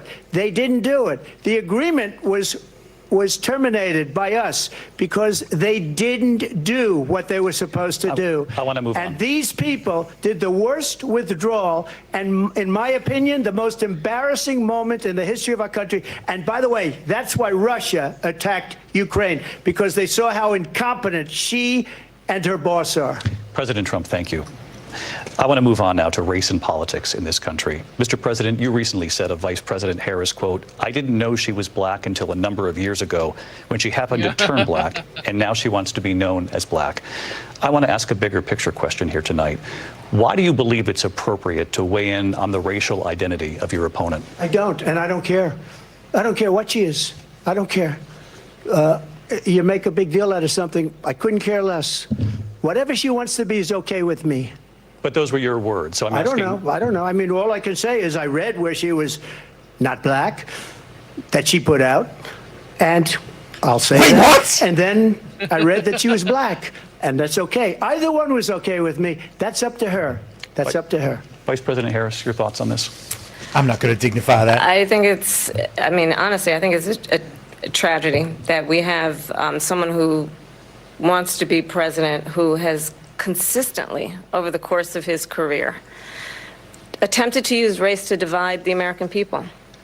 You know, I do believe that the vast majority of us know that we have so much more in common than what separates us, and we don't want this kind of approach that is just constantly trying to divide us, and especially by race. And let's remember how Donald Trump started. He was land, he owned buildings, and he was investigated because I'm a real estate developer. He refused to rent property to black families.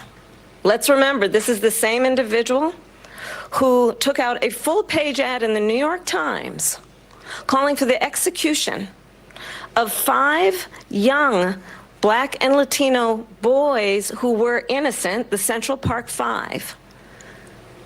Took out a full-page ad calling for their execution. This is the same individual who spread birther lies about the first black president of the United States. And I think the American people want better than that, want better than this, want someone who understands, as I do, I travel our country. We see in each other a friend. We see in each other a neighbor. We don't want a leader who is constantly trying to have Americans point their fingers at each other. I meet with people all the time who tell me Can we please just have discourse about how we're going to invest in the aspirations and the ambitions and the dreams of the American people? Knowing that regardless of people's color or the language their grandmother speaks, we all have the same dreams and aspirations and want a president who invests in those, not in hate and division. Vice President Harris, thank you. Lindsay? President Trump, this is now your third time. This is the most divisive presidency in the history of our country. There's never been anything like it. They're destroying our country, and they come up with things like what she just said. Going back many, many years, when a lot of people, including Mayor Bloomberg, agreed with me on the Central Park Five, they admitted, they said, they pled guilty. And I said, well, if they pled guilty, they badly hurt a person, killed a person ultimately. And if they pled guilty, then they pled, we're not guilty. But this is a person that has to stretch back years, 40, 50 years ago, because there's nothing now. I built one of the greatest economies in the history of the world, and I'm going to build it again. It's going to be bigger, better, and stronger. But they're destroying our economy. They have no idea what a good economy is. Their oil policies, every single policy. And remember this, she is Biden. You know, she's trying to get away from Biden. I don't know the gentleman, she says. She is Biden. The worst inflation we've ever had, a horrible economy because inflation has made it so bad, and she can't get away with that. Thank you. Your time is up, I Lindsay. want to respond to that, though. I want to just respond briefly. Clearly, I am not Joe Biden, and I am certainly not Donald Trump. And what I do offer is a new generation of leadership for our country, one who believes in what is possible, one who brings a sense of optimism about what we can do instead of always disparaging the American people. I believe in what we can do to strengthen our small businesses, which is why I have a plan. Let's talk about our plans and let's compare the plans. I have a plan to give startup businesses $50,000 tax deduction, to pursue their ambitions, their innovation, their ideas, their hard work. I have a plan, $6,000 for young families for the first year of your child's life, to help you in that most critical stage of your child's development. I have a plan that is about allowing people to be able to pursue what has been fleeting in terms of the American dream by offering a help with down payment of $25,000 down payment assistance for first-time home buyers. That's the kind of conversation, I believe, David, that people really want tonight, as opposed to a conversation that is constantly about belittling and name-calling. Let's turn the page Vice President and move Harris, forward. thank you. Let's turn to policy. President Let's Trump, turn back we to have policy. to move on. President Trump. Let's turn to policy, She has please. a plan to defund the police. She has a plan to confiscate everybody's gun. President Trump, she we has do a have to plan move to on to not other allow issues. fracking in Pennsylvania or anywhere else. Okay. That's what her plan is until just recently. I just need Lindsay, to go ahead. respond because Trump, the President former Trump, president has said no, I'm something sorry. twice that I need to respond No, to. I'm sorry. I just We're need going to move respond on, Vice one President time Harris. to what he has President said Trump, this is multiple now your Yes. third time running for president. You have long vowed to repeal and replace the Affordable Care Act, also known as Obamacare. You have failed to accomplish that. You now say you're going to keep Obamacare, quote, unless we can do something much better. Correct. Last month, you said, quote, we're working on it. So tonight, 9 years after you first started running, do you have a plan, and can you tell us what it is? Obamacare was lousy health care. I do. Always It's a was. secret. It's not very good today. And what I said, that if we come up with something, and we are working on things, we're going to do it and we're going to replace it. But remember this. I inherited Obamacare because Democrats wouldn't change it. They wouldn't vote for it. They were unanimous. They wouldn't vote to change it. If they would have done that, we would have had a much better plan than Obamacare. But the Democrats came up. They wouldn't vote for it. I had a choice to make when I was president. Do I save it and make it as good as it can be, never going to be great, or do I let it rot? And I felt I had an obligation, even though politically it would have been good to just let it rot and let it go away. I decided, and I told my people, the top people, and they're very good people. I have a lot of good people in that administration. We read about the bad ones. We had some real bad ones, too, and so do they. They have really bad ones. The difference is they don't get rid of them. But let me just explain. I had a choice to make. Do I save it and make it as good as it can be, or do I let it rot? And I saved it. I did the right thing. But it's still never going to be great, and it's too expensive for people. And what we will do is we're looking at different plans.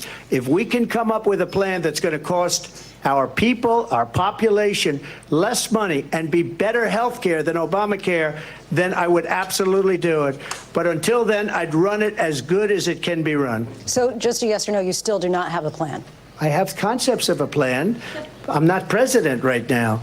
But if we come up with something, I would only change it if we come up with something that's better and less expensive. And there are concepts and options we have to do that, and you'll be hearing about it in the not-too-distant future. Vice President Harris, in 2017, you supported Bernie Sanders' proposal to do away with private insurance and create a government-run healthcare system.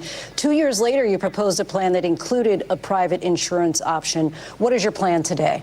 Well, first of all, I absolutely support, and over the last 4 years as vice president, private health care options. But what we need to do is maintain and grow the Affordable Care Act. But I'll get to that, Lindsay. I just need to respond to a previous point that the former president has made. I've made very clear my position on fracking. And then this business about taking everyone's guns away. Tim Walz and I are both gun owners. We're not taking anybody's guns away. So stop with the continuous lying about this stuff. As it relates to the Affordable Care Act, understand, just look at the history to know where people stand. When Donald Trump was president, 60 times he tried to get rid of the Affordable Care Act. 60 times. I was a senator at the time when I will never forget the early morning hours when it was up for a vote in the United States Senate. And the late, great John McCain, who you have disparaged as being, you don't like him, you said at the time, because he got caught. He was an American hero. The late, great John McCain, I will never forget that night, walked onto the Senate floor and said, no, you don't. No, you don't. No, you don't get rid of the Affordable Care Act. You have no plan. And what the Affordable Care Act has done is eliminate the ability of insurance companies to deny people with pre-existing conditions. I don't have to tell the people watching tonight, you remember what that was like? Remember when an insurance company could deny if a child had asthma, if someone was a breast cancer survivor, if a grandparent had diabetes? And thankfully, as I've been vice president, and we over the last 4 years have strengthened the Affordable Care Act, we have allowed for the first time Medicare to negotiate drug prices on behalf of you, the American people. Donald Trump said he was going to allow Medicare to negotiate drug prices. He never did. We did. And now we have capped the cost of insulin at $35 a month. Since I've been vice president, we have capped the cost of prescription medication for seniors at $2,000 a year.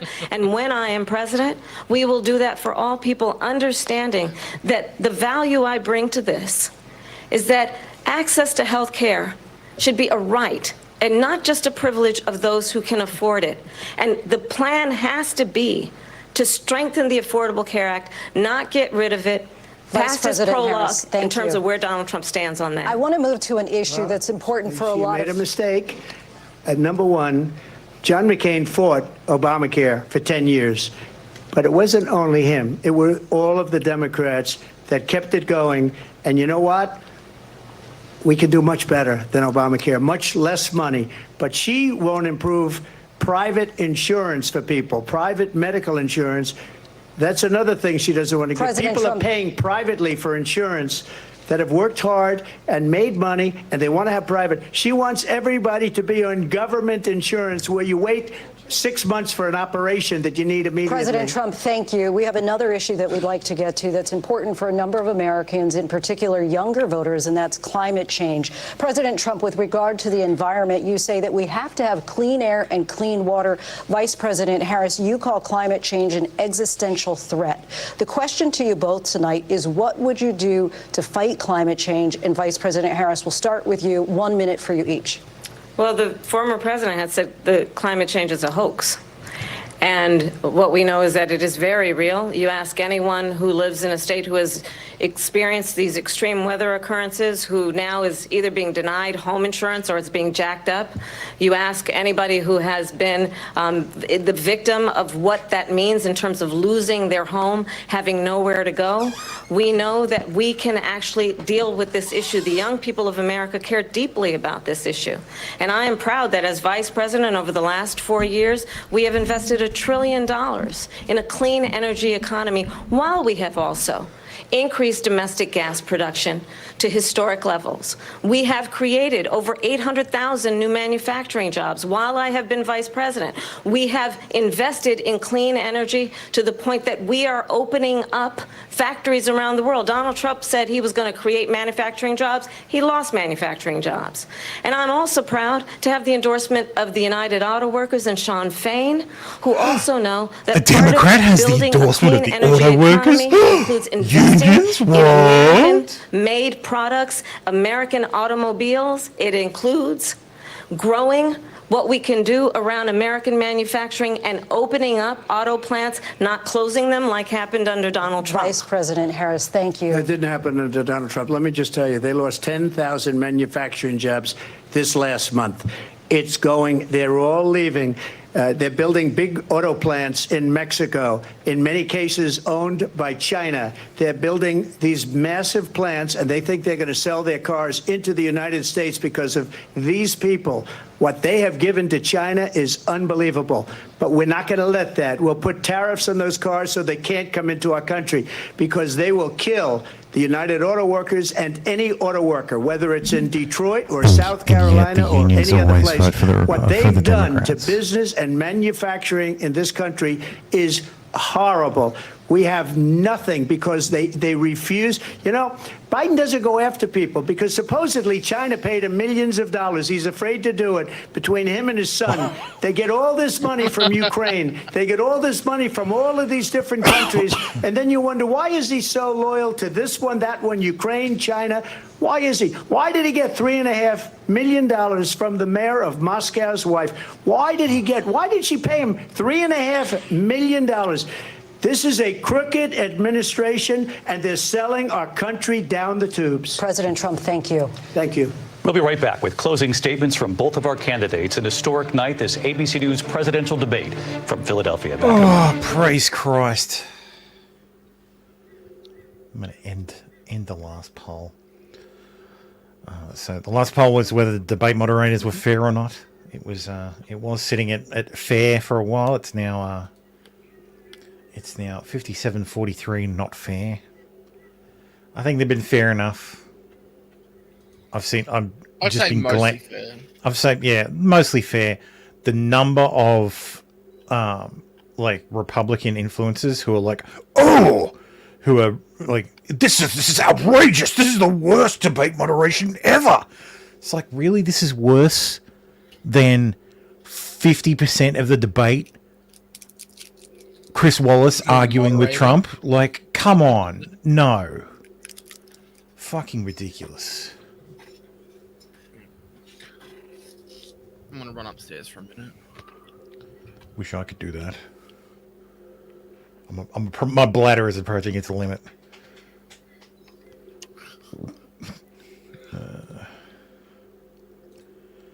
Tim Fool. Yes, again, I missed the option out of control.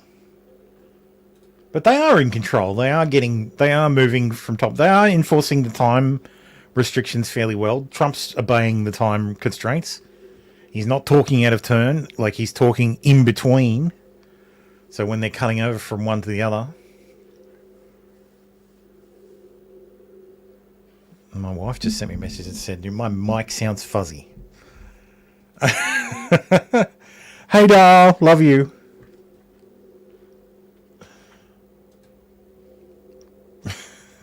It's so weird.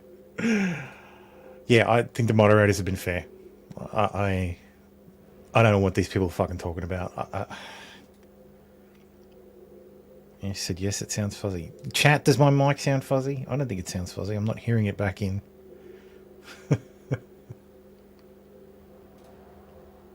We're used to fuzzy thermo. Thank you. Jesus. Fawn says, I do like that Trump is so loud, even when they cut his mic, it's picked up by the moderator's microphones. I think it's actually being picked up by Kamala's microphone. Or Kamala. Fuzzy like a six-finger koala on your Patreon page. Don't criticize my AI art. It's not a Patreon, it's a buy me a coffee. Are the toxic metals in... Oh, that's what you were talking about before. Are the toxic metals in Why are there toxic metals in tampons? Previous research found arsenic, mercury, and lead. What the fuck? It's cotton. It's cotton. Why is there heavy metals in it? Like, how does mercury get in... Jesus Christ. Ukraine uses dragonfly drones to spew fiery substance. Why are women jamming metal? I don't think they know. Tyrese Gibson ordered to jail. He owes like $68,000 in child support. Like, pay your damn child support.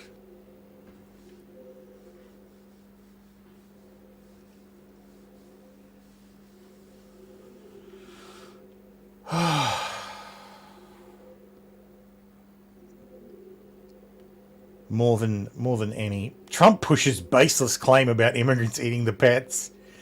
They eat the pets. They love the pets. They eat them. Oh, I've seen videos. They're not. Yeah, I've seen. Well, the woman eating the cat isn't a migrant. She's just black. But there's plenty of photos of people who look foreign, Coloured, not blacks. Coloured, not blacks. Carrying clearly deceased waterfowl. Let's just say. Delicious pets, yes, delicious pets. As we enter the final sprint to election day, we'll go back to the debate. You've seen it worse. Statements. Yeah, actually on a gas stove. Live from the National Constitution Center in Philadelphia, Pennsylvania.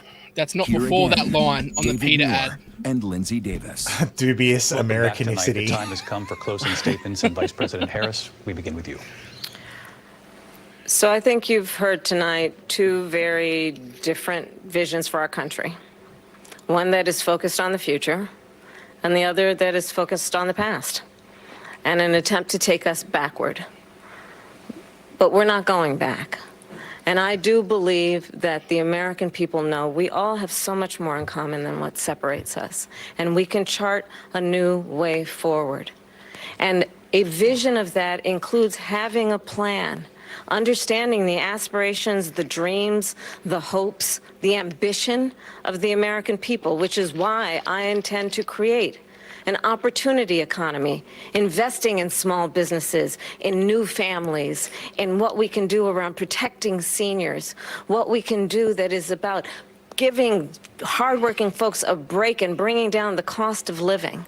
I believe in what we can do together that is about sustaining America's standing in the world and ensuring that we have the respect that we so rightly deserve, including respecting our military and ensuring we have the most lethal fighting force in the world.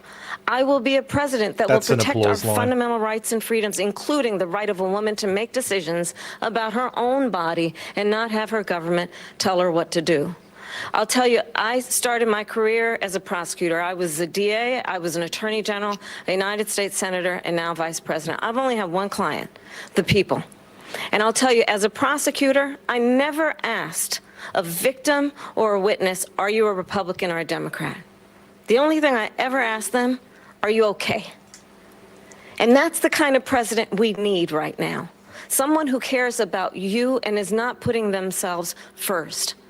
I intend to be a president for all Americans and focus on what we can do over the next 10 and 20 years to build back up our country by investing right now in you, the American people. Vice President Harris, thank you. President Trump?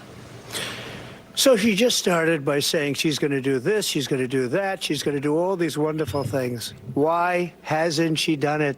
She's been there for 3.5 years. They've had 3.5 years to fix the border.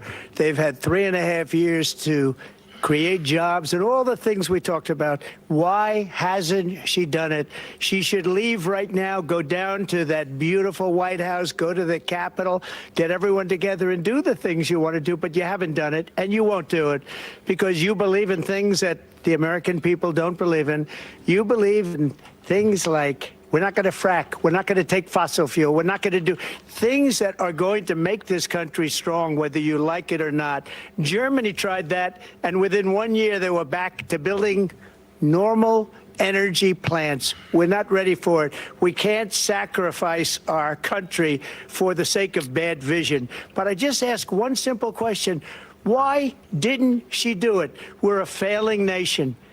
We're a nation that's in serious decline. We're being laughed at all over the world. All over the world, they're laughed. I know the leaders very well. They're coming to see me. They call me. We're laughed at all over the world. They don't understand what happened to us as a nation. We're not a leader. We don't have any idea what's going on. We have wars going on in the Middle East. We have wars going on with Russia and Ukraine. We're going to end up in a third world war, and it'll be a war like no other because of nuclear weapons, the power of weaponry. I rebuilt our entire military. She gave a lot of it away to the Taliban. She gave it to Afghanistan. What these people have done to our country, and maybe toughest of all, is allowing millions of people to come into our country. Many of them are criminals, and they're destroying our country. The worst president, the worst vice president in the history of our country. President Trump, thank you. And that is our ABC News presidential debate from here in Philadelphia. I'm so glad they gave him an opportunity to have, you know, a 2-minute prepared speech. Here in the U.S. and all Jesus. over the world, and from all of us here at ABC News. Fucking Christ. So that's... And welcome back. That is that. What the hell's with that? They go for a break and then they come back and they spend like 5 minutes and then they're done. Like, Because they needed 3 sets of ads in their 90-minute debate. Because they had to pay. They have to pay the bills. okay, 30 minutes. Oh yeah. So 20, 20, 20? yes, that was shit. Yes, concur. That was. Nobody covered themselves with glory.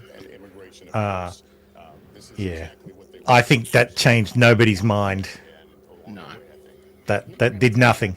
Like polls would be going into the field right now, and I think nobody's minds been changed. Neither of them were to me. Neither of them were very convincing. Like opportunity zones, opportunity economy. Like okay. I think it is a sad state that this is the best America has to offer. So I don't agree. I don't agree with 3v1. They were the moderators were fine. There was barely any pushback. There were questions that were very much targeted to attack both of them. The problem was whenever they asked a question, like they went to move on from another topic, and you could tell they were winding up a question that was on against Harris. Fucking Trump would throw himself in front of it. I go, excuse me, no, I need a minute. She just said something about me. I need a minute, and then they spend a minute talking about. A minute of Trump rambling about how she lied. She lied. We're going to do this in immigration. We're going to be great. It's going to be amazing. Yeah.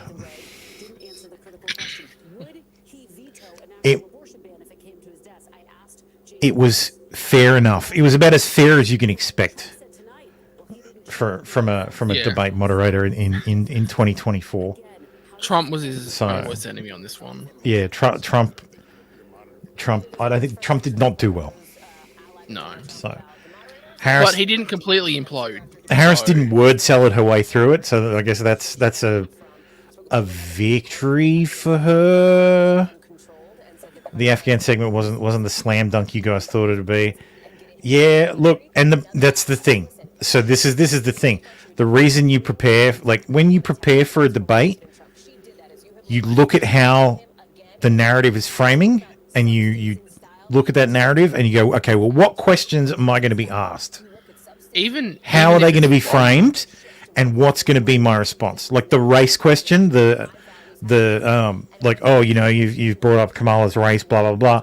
Trump clearly, like, any idiot could have known that question was coming. It was always coming. It's been coming from a mile away.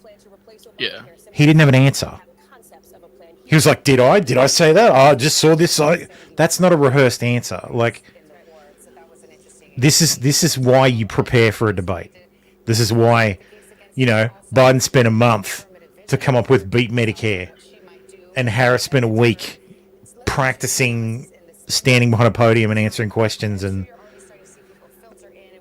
yeah, look, I think the only good moment, like the only hilarious, the most hilarious moment was Trump doing the "I'm speaking," like that was fun. That was funny. The base will love that. People who understood will love that. I think a lot of people will be like, oh yeah, whatever. Women will probably not like that. I'm sure the media will clutch their pearls over it. Or maybe they'll just ignore it, not draw attention to it at all. But yeah, there were no big hits from either of them really. So I don't think this moved the needle. McKinney says, I didn't see them push back on basically anything she said. They definitely look more prepared. She definitely looked more prepared and coherent than she has ever looked. Yes. And like I said, she spent a week fucking practicing in this exact environment. Like, yeah. And they didn't push back because Trump didn't give him the opportunity. Yeah, the times when it felt like they were about to push back or move away from a topic that was hurting Trump onto the next topic, because they had a fucking list of topics to go through. They sort of, he would jump in front of it and drag them back into it, and it's just he's his own worst enemy in these things sometimes. Well, one thing for Trump to say no, she's lying, and it's another thing for them to say, actually, you said this now, and then the moderator's saying no, that's not correct. We need you to respond properly, because she could just laugh it off and be like, yeah, it's full of shit on that, and not address it. But if she skirts around it from a direct question, then you know she's being evasive. Kenny says the fact that she didn't try to explain how she's going to fix things by unburdening them from the things that were burdening them before being unburdened. Well, that's a win for her, I guess. And I believe it's becoming unburdened by what has been. So, yeah, let's have a look at the twatters. That hypnotism doesn't work on my meat. Why is Twitter not loading? Oh, there we go. All right, let's see what the Vivek Ramaswamy says. Kitty coding tonight's debate. Actions speak louder than words. Don't follow the tricks Kamala's hand is trying to put out there. There it is, the 3-on-1. Fucking trying to play that like, oh, it's 3-on-1. It's 3. No, like, come on. This is not Chris Wallace in 2020. This is. It's not. Granted, it's not the CNN debate where Tapper and Dana Bash just ask the questions and let them burn. But yeah. Like I said, no one's mind was changed. Yeah. I think the best. This doesn't move the needle. Kind of debate would be the one they described in the newsroom, where they've got a lawyer who knows everything about the two candidates, and they grill them both like they're on the stand. Yeah, you said this. You said this. You said this. What did you mean by that? I'm going to need a response. We're not moving on until I get a response. Yeah. That would less a debate, more an interrogation. The candidates shouldn't talk to each other. That's pointless. Yeah, because they could even do it separately, so that they interrogate them separately, on different but occasions. they're never. And splice No it. candidate's ever going to agree to that. No, because it's too would be too destructive and too like. But that's the thing, though. If they can't do that to So journalist, Bonchy says, how can they do that? Yeah, Bonchy says, Britt Hume says that Trump took the bait repeatedly tonight while he remained cool against Biden and pivoted successfully. He took the bait because the bait was thrown out. Against Biden, there was no bait thrown out. Yeah. Like, let's think back. Biden didn't bait him. Biden didn't know where the fuck he was. If Biden had thrown some bait out there, Trump would have gobbled it up. Nom, nom, nom, nom, nom. Like, which is exactly what he did tonight. We all saw, like, it was so, it's such obvious bait too. Like, just ridiculous. Scroll down a bit to Elon's. Oh, hang on. Let's listen to Little Marco. It's 2019 and 2020. And it's here in Philadelphia, and here in Pennsylvania, where she wanted to ban fracking. But beyond that, I think They there are all love kinds that of things fracking that the talking moderators point. never asked, questions that I wanted to see asked. For example, grocery prices are up 50% from 2020. What is your responsibility for that? I thought her answer on Afghanistan. But see, that's the fucking problem. They did. The fucking first question out of the gate was about the economy. And Trump moved it to immigration. And it's like, no, dude. If people feel like economists say the economy is good, people don't. Everybody I speak to tells me that the economy is not good. So who gives a shit what economists say? Focus on the economy. The Biden-Harris economy. The Biden-Harris economy. And she didn't run away from it. Like, I would have thought she'd run away from far more. Like, she used, like, I even made a banner, like, we. Like, she used we talking about the economy. And I just thought, lady, you're trying to you're supposed to be running away from this shit. Not running towards it. PBD says, thoughts on tonight's debate. Jesus, he's got a lot of thoughts. During tonight's debate, Jake Tapper and Dana Bash interrupted or corrected Trump not a single time. That's exactly right, yeah. They corrected Trump 11 times. Interrupted. Yeah, how many of those interruptions were, Mr. President, we're trying to move on, like, Kamala did her best to agitate, try to get on Trump's scheme of bringing up certain lines. Project 2025, she claimed that he'll terminate the Constitution. He chuckled at that. Misusing bloodbath, yeah. These were all bait. These were all bait. And he took most of them. He wouldn't shut up about the fucking pandemic. I know Tim wanted him to just fucking move on from that. This was a good hit from Trump, that they left the tariffs on China. It would have been better if he could have elucidated which tariffs, because it was the steel tariffs that the Biden administration loved. They're still on. They're literally still applying, and but apparently tariffs, like, this is the fucking thing. Oh, if you put tariffs on foreign companies, it makes prices go up in the importing country, and that's true. It will do that.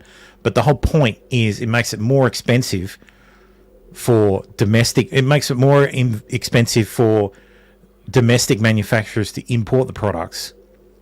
So they look for other sources that aren't tariffed.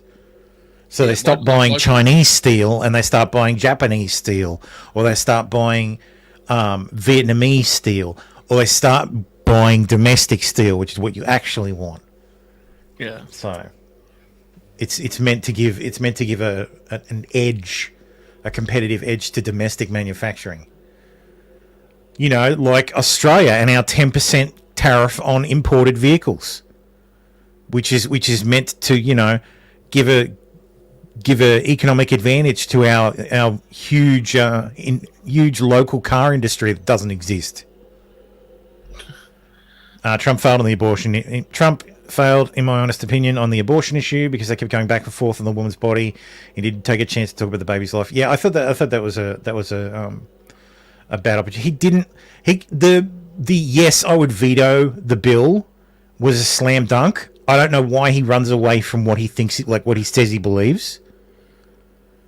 Like, he's like, it should stay in the States, but then if a bill banning it comes on my desk, I'm just gonna I'm gonna fucking dodge, duck, dive, dodge and weave out of saying, yeah, I'd veto it, which JD Vance said he would veto it. Okay, so it's already out there. Like, why have you got such a problem with just saying you'll veto it? Like, it doesn't hurt you. JD Vance is going to veto it. Yeah, well, JD Vance isn't running for president. He's running for vice Well, president. no, JD said that Trump would veto it. Like, he was speaking for Trump, which is something dangerous. She hates Israel. She doesn't have a plan. It's like 4 sentences. That was a good line. I was going to send her a MAGA hat. That was a good line. Her vice presidential pick, abortion in the 9th month. You can't sell that. Like, that doesn't sell. It's too. Oh. The media will run against that every time. You can never sell that. So just forget that line entirely. Yeah.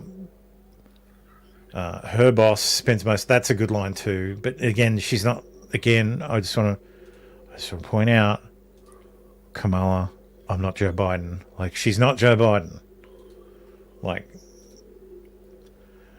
that was good too. They didn't fire anyone. Yeah, he's hit on that point before. I'm sorry, I'm talking now. That was funny. That's the meme. That's the memeable line. Yep. That's gonna be meme to hell. She's Joe Biden. No, she's not Joe Biden. This is a crooked. Her highlight of the evening, abortion. Yeah, absolutely. She was always going to fucking kill. That was her topic to win. And the second, and I think the next topic, they went from abortion to immigration, and he fucking jumped back. Like, I know I need to speak. And it's like, oh, dude, let them move on. This is like, finish this shit now. Let them go on to the topic you prefer. It's not, he's not the best at that. Her downfall, the economy. Yes, you could tell she didn't want to be on the economy topic. He needed to beat on this more. He didn't really elucidate on. Like, he could have easily just said, "Look, when I was president, there was no wars. She and Biden are running the place, and there's war everywhere. Pretty easy comparison," and then move on. Like, you don't need to trump your way through the response. Which means he should have had an answer. All of these things are solved by preparation. You run a few answers. You memorize them. What you got to see, and this is the thing. He delivers the same. He delivers the same speeches over and over and over again. Like, most political candidates have a stump speech that they can run back to. Like, I'm going to do this. I'm going to do this. I'm going to do this. This is what I believe. This is what all Americans. Blah blah blah blah. Insert whatever, soaring rhetoric that your people have written for you and you've committed to memory, and run back to that. He doesn't have that. He doesn't have that. It really starts to. It's really started to hurt him, and it hurts especially in situations like this. Yeah. His downfall, eating dogs. That was pretty. Page you had before, and then scroll down to Elon's tweet. Previous tab. Is it badge? I don't follow Elon anymore because I'm just fucking. I think Vice's. According says in hostile territory, the best grade I can give Trump is a C-. He lost Cope and C or whatever he did. He lost the 3v1. It wasn't a 3v1. I would give him a B. You're not sharing that. Oh, sorry, I didn't switch tabs. He lost Cope and C though you want, but he did. He got triggered and got off topic. Yes. Because of it, lost a solid 5-point lead, at least in the betting markets. Get back at it. No, it was a tweet from Elon from, I think it said 10 hours ago.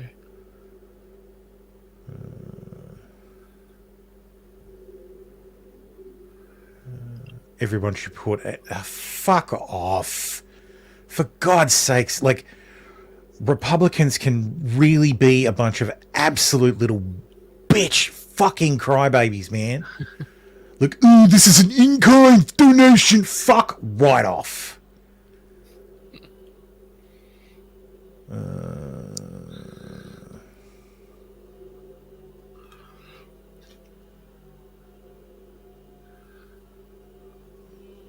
Okay, so big moves for the debate over. Trump out to $2.08. Harris to $1.96.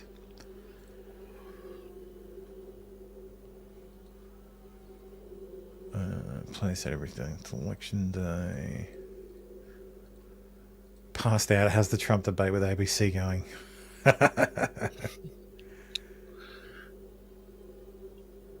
Oh, there you go. That's impressive. Rumble had a million live viewers. So Kamala King. Oh Jesus. Anyway, I'll go back to Hootie's thing. His highlights, economy. Yeah, the eating dogs thing was just ridiculous. Like, don't even. Trump's thing is he brings in news like current events, and it's just like. Yeah, you've seen it all over Truth Social and someone printed it out for you and showed you. But, yeah. Oh, apparently there's 12 people watching me on X. Hi, people watching me on X. I don't believe it, though. They're watching and muted. They've scrolled past and the screen is just slightly on. Yeah, the dog thing is bait, like the neighbor's cat. Yeah. Kamala kept looking at him, mocking him when he was speaking. Trump didn't look at her while he was speaking. While he was speaking. When asked if Kamala has met Putin, why didn't you follow up on the question? People never got an answer. That's a good point. I didn't even notice that. Even though they interrupted Trump consistently, they did better than expected. David Muir did his best to be fair to both candidates. This is the thing. If you aren't nakedly partisan, you can't say these guys were just objectively unfair. Anybody who is telling you it was 3v1 is lying. Is being nakedly partisan. Like, for whatever reason, it seemed like Lindsay Davis went 20 to 30 minutes without asking a question. Not sure if ABC was behind it or if it was pre-planned. Yeah, I did notice she was particularly quiet, but I think it was because they kept fucking going back to the same topic, and they wouldn't move on. And she had topics that she was meant to hit. Because I did notice they made the woman ask the abortion question, and I always find that strange. That it's like, what, the man can't ask that question? Like, no room, no opinion. Yeah, that's right. Kamala sounded like a condescending aunt lecturing kids. She did try and do the sound uplifting. The problem is Kamala can't, she doesn't have, I don't think she has it in her to be uplifting in that way.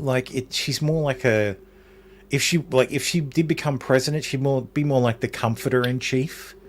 Like if there was a disaster. Yeah. Fallen Preacher says, Thermo, men can get abortions now, bigot. Yeah. No. No, they can't. I think she'd be more a comforter in chief. Given that it's 9/11, this is apt. If we go back to 2001, Bush is not very popular. Everybody thinks Bush is an idiot, which, he's no fool. He's no idiot, but he's a bit of a fool sometimes. Sometimes. He was hardly going, he wasn't a president you ever expected to, lift the country up and with, soaring oratory and make everybody come together and go, USA, USA. There didn't ever feel like there was going to be that. And then he goes down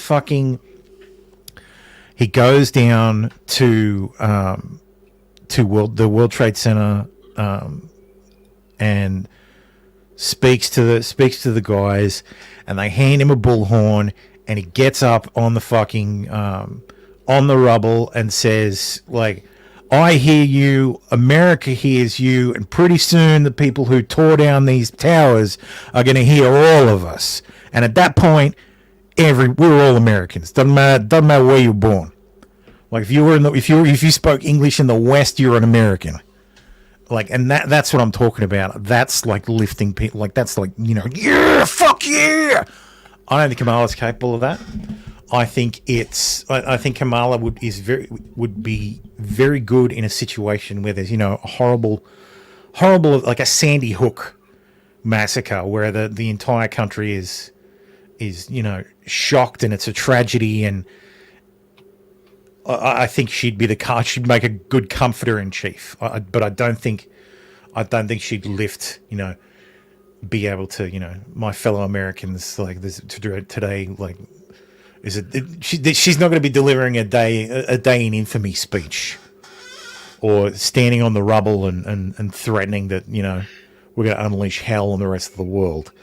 I just don't see it. And look, Trump's not that either, which is again brings me back to what a fucking sad indictment of politics.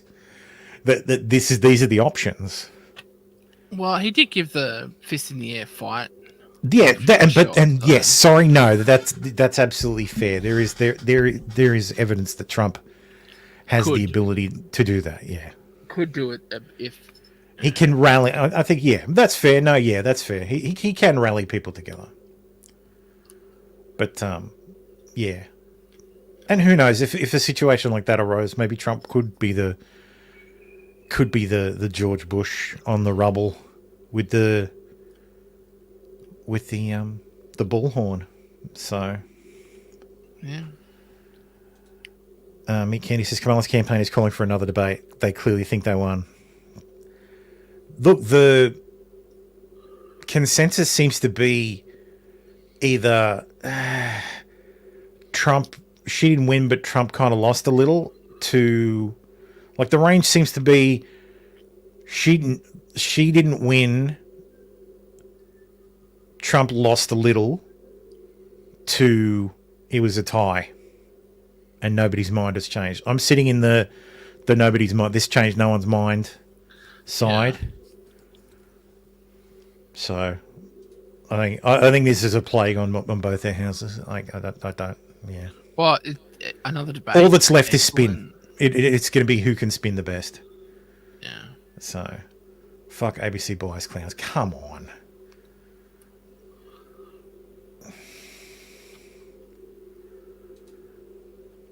Again, Trump should have hit on when would you rather be living? Would you rather be living now, where the world is aflame, prices are through the roof, or would you rather go back to when I was president and all you had to worry about was mean tweets? Yeah. Mean tweets and whatever the media whipped up that day. And again, it would be great if he could elucidate that, but I feel like I've hit like a word of the day calendar, and today's word of the day is elucidate. Taylor Swift has endorsed Kamala Harris for president on Instagram. Taylor Swift says, like many of you, I watched the debate tonight. If you haven't already, now is a great time to do your research on the issues at hand and the stances these candidates take on the topics that matter to you most. As a voter, I make sure to watch and read everything I can about their proposed policies and plans for the country. I was recently made aware that AI of me falsely endorsing President Donald Trump's presidential run was posted to his site. Really conjures up my fears around AI and the dangers of spreading misinformation. It brought me to the conclusion that I need to be very transparent about my actual plans for this election as a voter. The simplest way to combat misinformation is with the truth. I'll be casting my vote for Kamala Harris, and Tim Walz. I'm voting for Kamala Harris because she fights the rights and causes I believe need a warrior to champion them. I think she's a steady-handed, gifted leader, and I believe we can accomplish so much more in this country. So for the absolute moron who thought it was a good idea to make an AI video of Taylor Swift endorsing President Trump and posting it to Truth Social, congratulations, you've just made sure that Taylor Swift has endorsed Kamala Harris. And she signed it, Taylor Swift, childless cat lady. So good job. Great work. So, find someone who exists on this site to give for political opinions, gets triggered by political opinions, yes. Calling herself childless cat lady, yeah.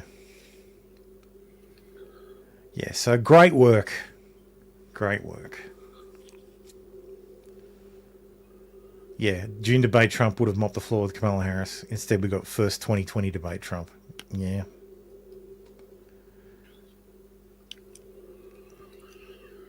$10,000 people watch these blithering idiots. Good job. Trump again. This was the same Trump. Realistically, this was the same Trump. The only difference was there was no bait thrown out in the Biden debate. Well, it wasn't coherent enough to throw bait. Yeah, exactly. So, what's this? Congratulations, David Muir. You won the debate. I heard him talk more than Kamala did.